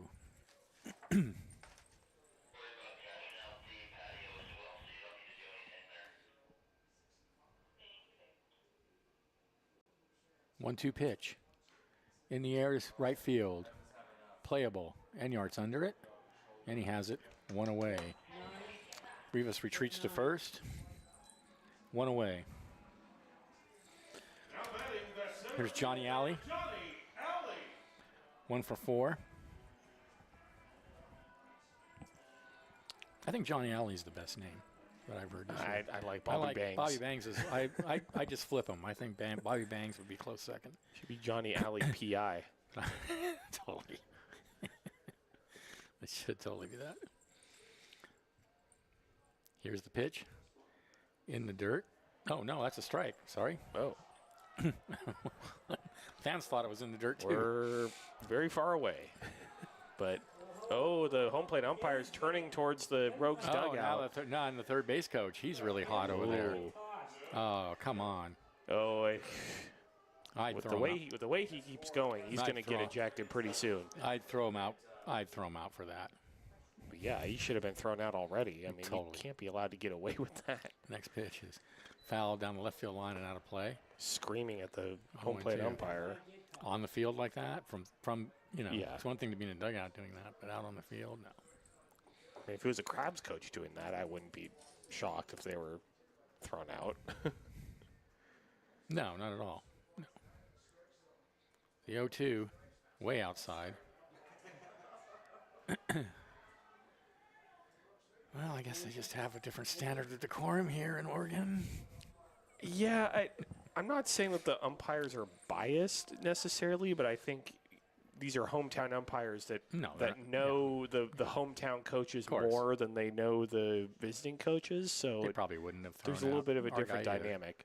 The 1-2 misses low, 2-2. I mean, if the home plate umpire's used to the third base coach doing that, then it's gonna be like, okay, whatever. Right? Yeah. It's just the way it goes. 2-2 the count. He's cooled down now over there. And that's called. Strike 3, happy trails. 2 away. He's not going to say anything. Well, he'll get tossed. Yeah, I don't think The catcher, Chris the Rogues coach wants to challenge that again because We're at 0-1. that 0-1. so 2 outs, runner at first. Here's Ortiz. Ortiz has 2 doubles and 4 trips tonight. Rivas still over at first. Here's the pitch. In the air, shallow right field. Enyart has a beat on it. And that's going to end the inning. No runs, no errors, a runner left. And at the end of 8, the Crabs lead at 13-9. This is exciting Crabs baseball, 107.3 FM.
We are back.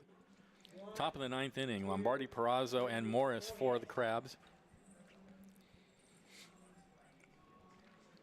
Leading 13-9. New pitcher in the game for the Rogues. Yeah, this is Kane Morgan is his name, I believe. Yep. 4th pitcher of the night. 4 Ks.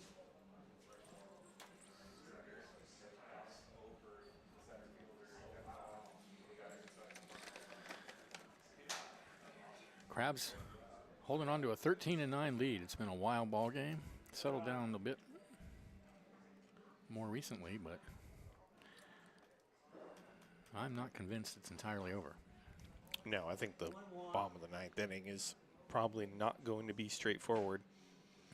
We will see. While we're waiting, I'm going to try to find video of that. Patrick Bailey, there it is. Inside It's right there on the home page. run. I need to watch. Maybe I'll It's do like some national news. I'll do some play-by-play. Crazy Karam. Walk off inside the park. Yeah, I need to see this. Leading off the top of the 9th inning for Humboldt, catcher Nico Lombardi. I have to watch an ad Have to watch first. an ad first. You know, Here's how it Nico goes. Lombardi. Meanwhile, we'll call both games. Yeah, both the plays game. at The game once. here. Liam's going to call the Giants, and I'll call the I Crabs. mean, I just can't believe that Patrick Bailey had Oh, an here it inside is. the park home run. Oh, he hit it He hard. hits a high, deep drive out into Triples Alley. Oh, and off the caromed wall. off the top of the wall and away from the entire outfield. Oh, wow. It just kept rolling along the wall. That's crazy. That rolled all the way to center field. Unbelievable. Yeah, I mean, that was it wasn't a mistake by a Phillies No, he outfielder. It just just hit took a crazy He carom. just hit it way off the top of the wall there. Wow, that's unbelievable. Well, that's great news. I may think about. Took a play like that. Lombardi takes a fastball high and outside Well, from Kane after Morgan. seeing Patrick Bailey hit an inside the park home run, I might be back to being a Giants fan. Yeah, now. I might come back. I don't know. I still have my Giant. I didn't get rid of my Giants cap. Well, that's good. That makes me feel better. 3-1 misses high. I mean, the 1-0 misses high. 2-0.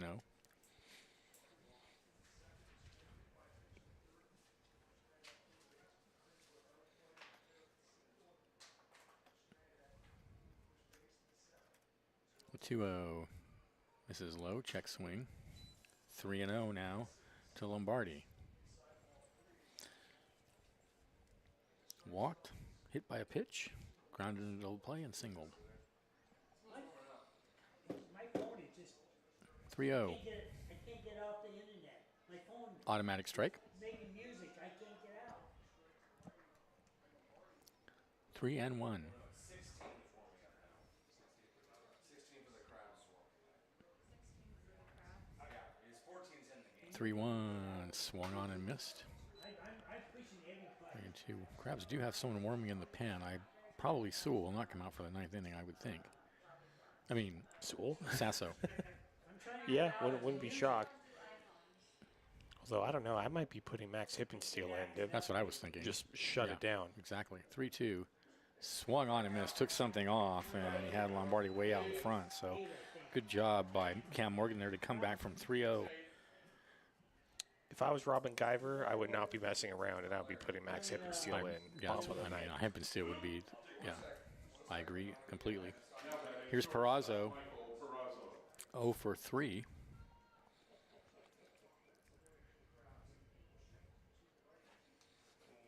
One out, nobody on. Top of the 9th inning. Here's the pitch. In the dirt. Thank you, sir. Should reboot your phone once a week. Have you rebooted it this week? No. The 1-0. No, High and it's inside. not that. It's something else. It's something else. Is But- the music stopped? Huh? Is the music stopped? Yeah. It's something else. Who knows? I 2-0. before it to stop Swung on and missed. without rebooting it. 2-1 now to Perazo. Perazo's 0 for 3, but his sacrifice bunt back in the 2nd inning was huge. They ruined it. But I do 2-1 to count. I do have better Way teams outside. than AT&T. AT&T's a joke. Morris waits on deck.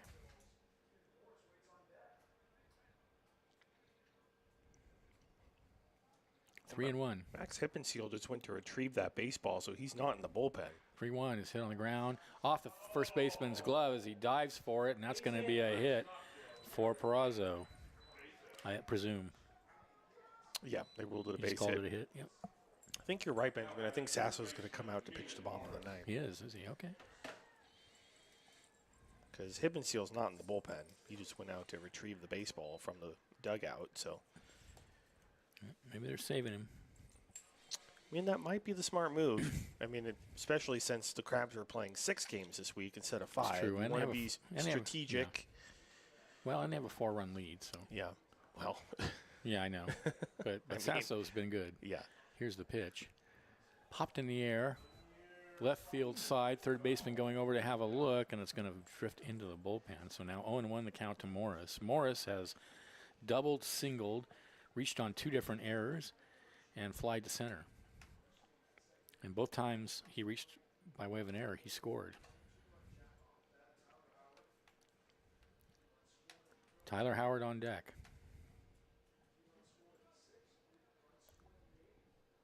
Peraza takes his lead. Here's the pitch. Ooh, high and inside. He backs Morris off the plate.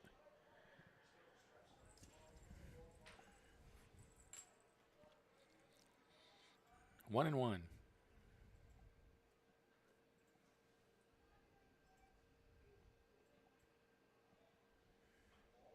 The 1-1 way outside.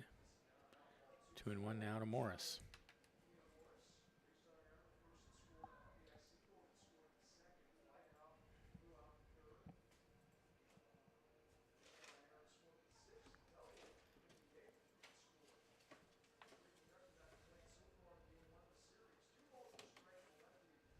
The 2-1.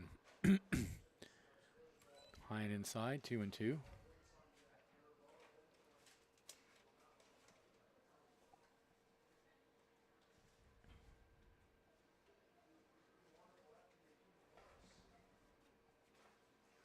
Three and one, excuse me. The 3-1 is ball 4. So Morris draws the walk.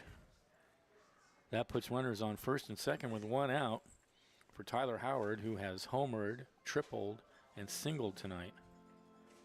Typical day for Keenan Morris. You have That's a walk, right. you have a single, stolen base. And now a conference out on the mound among the Rogues. While that happens, I'll take you through some scores from around Major League Baseball. We were just talking about the crazy Giants win, walking it off 4-3 on a Patrick Bailey inside the park home run. That took one of the craziest caroms I've ever seen at Oracle Park. Yeah, that was a wild I've never carom. seen anything like that before. Let's see. How did your A's do? Well, I'm on the fence now. I don't know. Well, they won 10-1. Oh, good, They okay. beat the Braves. All so right, you well. can. All right, I'll stick. Padres beat the Diamondbacks by a score of 1-0. And the Brewers beat the Dodgers 3-1. The Dodgers are in a rough stretch. You absolutely love to see it. Are they still in first place? Well, yeah, of course. But, I mean, the Dodgers losing just brings me happiness. I don't care where they are in the standings. I haven't really been paying close attention. I mean, it's a The foregone major leagues conclusion lately. that they're going to Yeah. win the division. Yeah. So here we go. Here's Howard with runners on first and second and 1 out. He needs a double for the cycle. And he hits one in the air to center field, playable. Allen going back, and he makes the catch.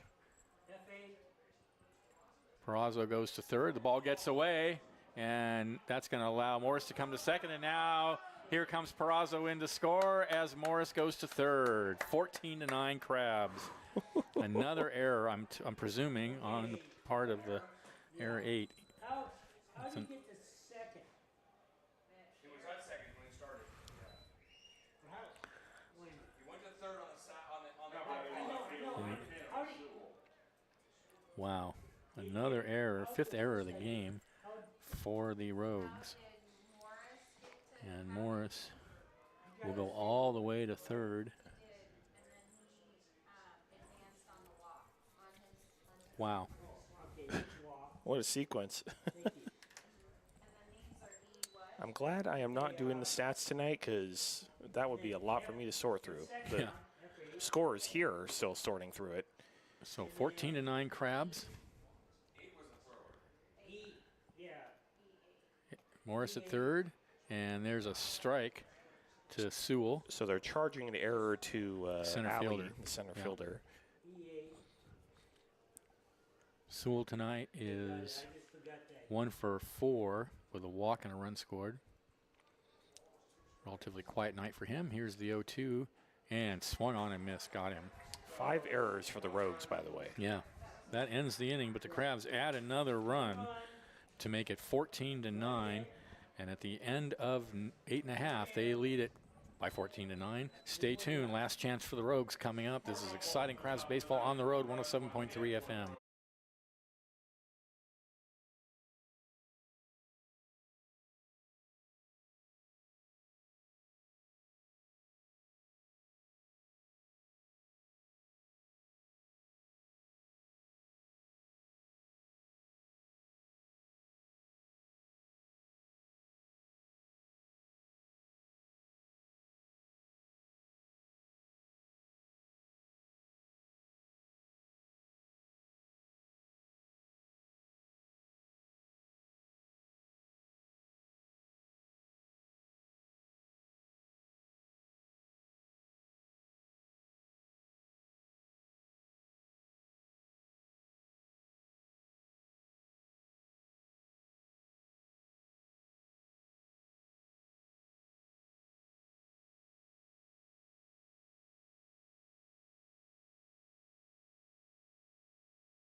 Okay. Bottom of the 9th inning. Last chance for the Rogues. It's Bartow, Covarrubias, and Osborne. And Cameron Sasso out for his 3rd inning of work. He's been pretty good since he came in, just giving up the 1 run in the 6th. Here's the pitch. Tapper out towards short. Cut off by Morris. Oh, my. I mean, it's ridiculous. I mean, he's like a machine over there. I know. 1 away.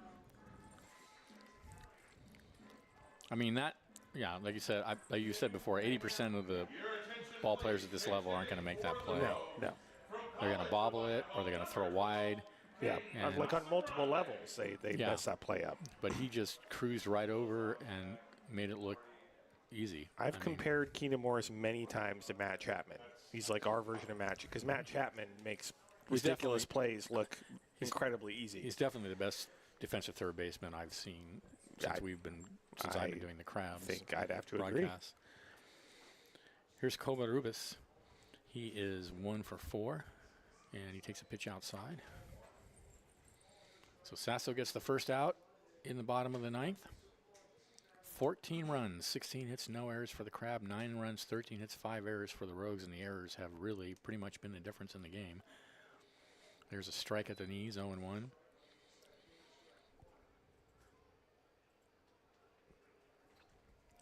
5 errors. The Crabs have, I think, 3 unearned runs in the game.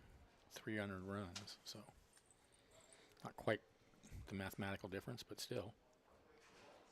There's a slider away, 2-1.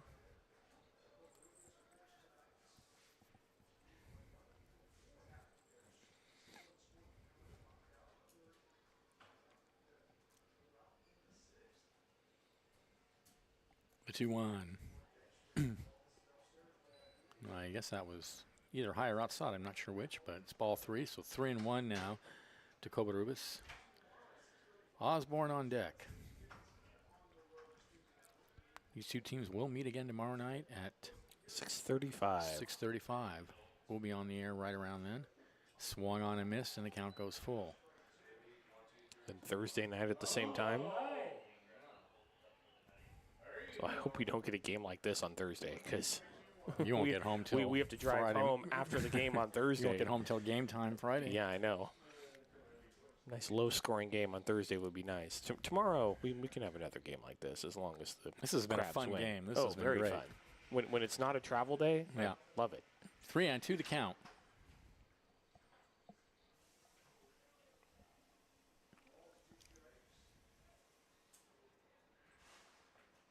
Sasso sets and deals. Hit foul past the third base coaching box. So we'll do it again with the count 3-2. The wind is still blowing out pretty vigorously towards right center field.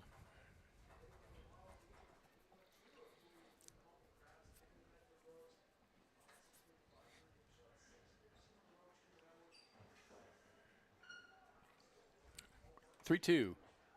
Ball four. So Covarrubias draws the walk with 1 out. And here's Troy Osborne. Yep. From Grants Pass and Oregon Tech, number 40, Isaac Hill. So Isaac Hill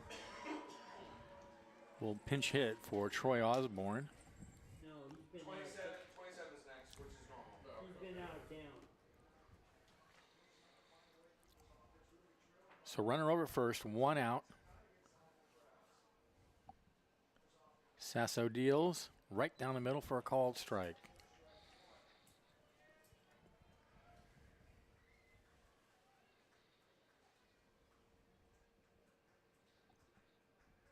Covarrubias with a short lead over at first, unlikely to be going anywhere, trailing by 5. And here's the pitch. Swung on and foul tipped, 0-2.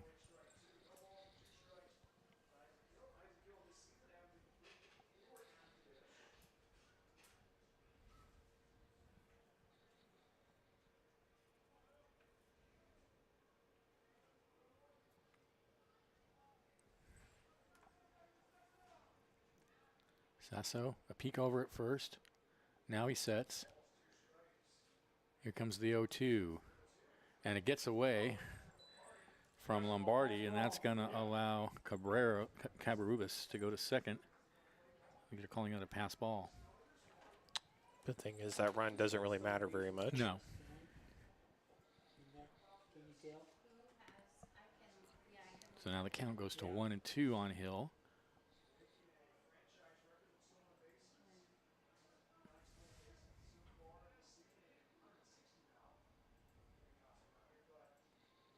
Sasso looks out at second and sets. Here comes the 1-2. Ooh, and he just gets a piece of it and rolls it foul over towards the Crabs dugout. Still the count is 1-2.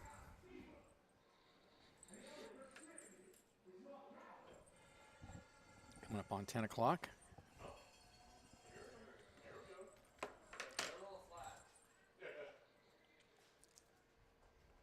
The 1-2.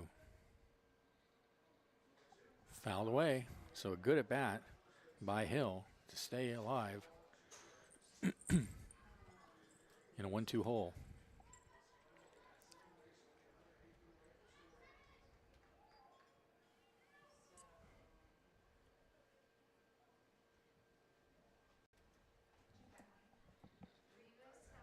So we'll do it again. Yeah, Sasso sets and comes home. yeah. Swung on and missed. Got him. 2 away. Who? So the Rogues now down to their last out. Now batting the designated hitter from UC. DH Jordan Marion. Marion has 2 hits and 4 trips. Who, what happened? Troy swinging. I thought we had 4. I know we had. Left-handed hitter.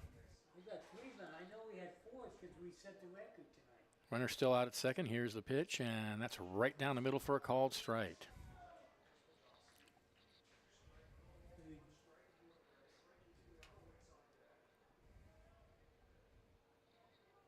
Tigliano on deck. The 0-1. It misses low. If the Crabs do win this, they will be what's their record in the league? Let me double check on that. They would be 9-4. 9-4 in the league if they win this one. 1-1. Here's the pitch. Swung on and missed 1-2, and now the Rogues are down to their last strike. Which I pretty much guarantee is much better than at this same point last season. Oh, absolutely. Last season they were like 2-8 by this point. Yeah. Well, they were started 0-6 out at one point, 0-6 right? in Yeah. league, and then Yeah. had to claw back and fell right. just short. The 1-2. Ooh, just misses high with a fastball, and that's going to even the count. Yeah, in the fourth inning. So the Rogues live to see another pitch.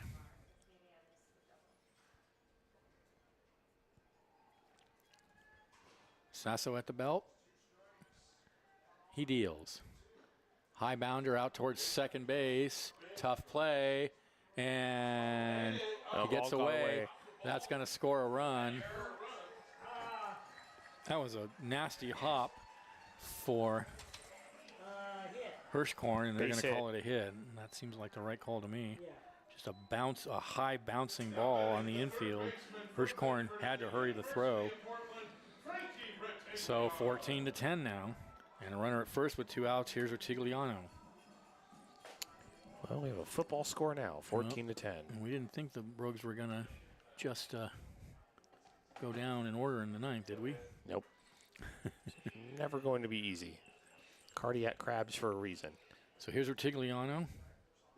He has a double and a single in 4 trips. He takes a strike at the knees. 0-1. That ball was not hit hard at all. It was essentially a swinging bunt. Okay. They are going to call it an error on Hirschkorn because the runner came around to score. Oh, right. And Yep. So, Got it. That makes sense. No RBI. so the next pitch is low, 1-1. It's not a hit then. Okay, just E4. So they're calling it a straight error. Oh, they're just going to call it an error. Oh, okay. Well, that's hit in the air to right field. Enyart's there, and the Crabs put it in the bag. That's it. Final score, Crabs 14, the Rogues 10. For the Crabs, 14 runs on 16 hits, 1 error. The Rogues 10 runs, 13 hits, 5 errors. The win is going to go to Spencer Jacobs, as a matter of fact. And the loss, I don't know. One of the Rogues pitchers, Caden Meltzer, I believe, will get the loss. And the Crabs go to 9-4 in the league. A great win, a great ball game. Crabs were down early. They stuck with it. They were ahead. They gave up the lead. They got back in the lead. They just really showed some gutsy play tonight, I think, Liam. Oh, yeah. I mean, the offense showed up. They did exactly what they needed to do to win, and that's all that matters. I mean, in these league games, it does not matter how you win. It just matters that you get the win. And a huge win to start off a very crucial 3-game series for the Crabs. And really a great, exciting ball game. Well, fans, you better be listening tomorrow night for more of the same, I think. It's going to be good. Till then, Liam and Benjamin signing off. Have a great night. Crabs baseball in Medford, 107.3 FM.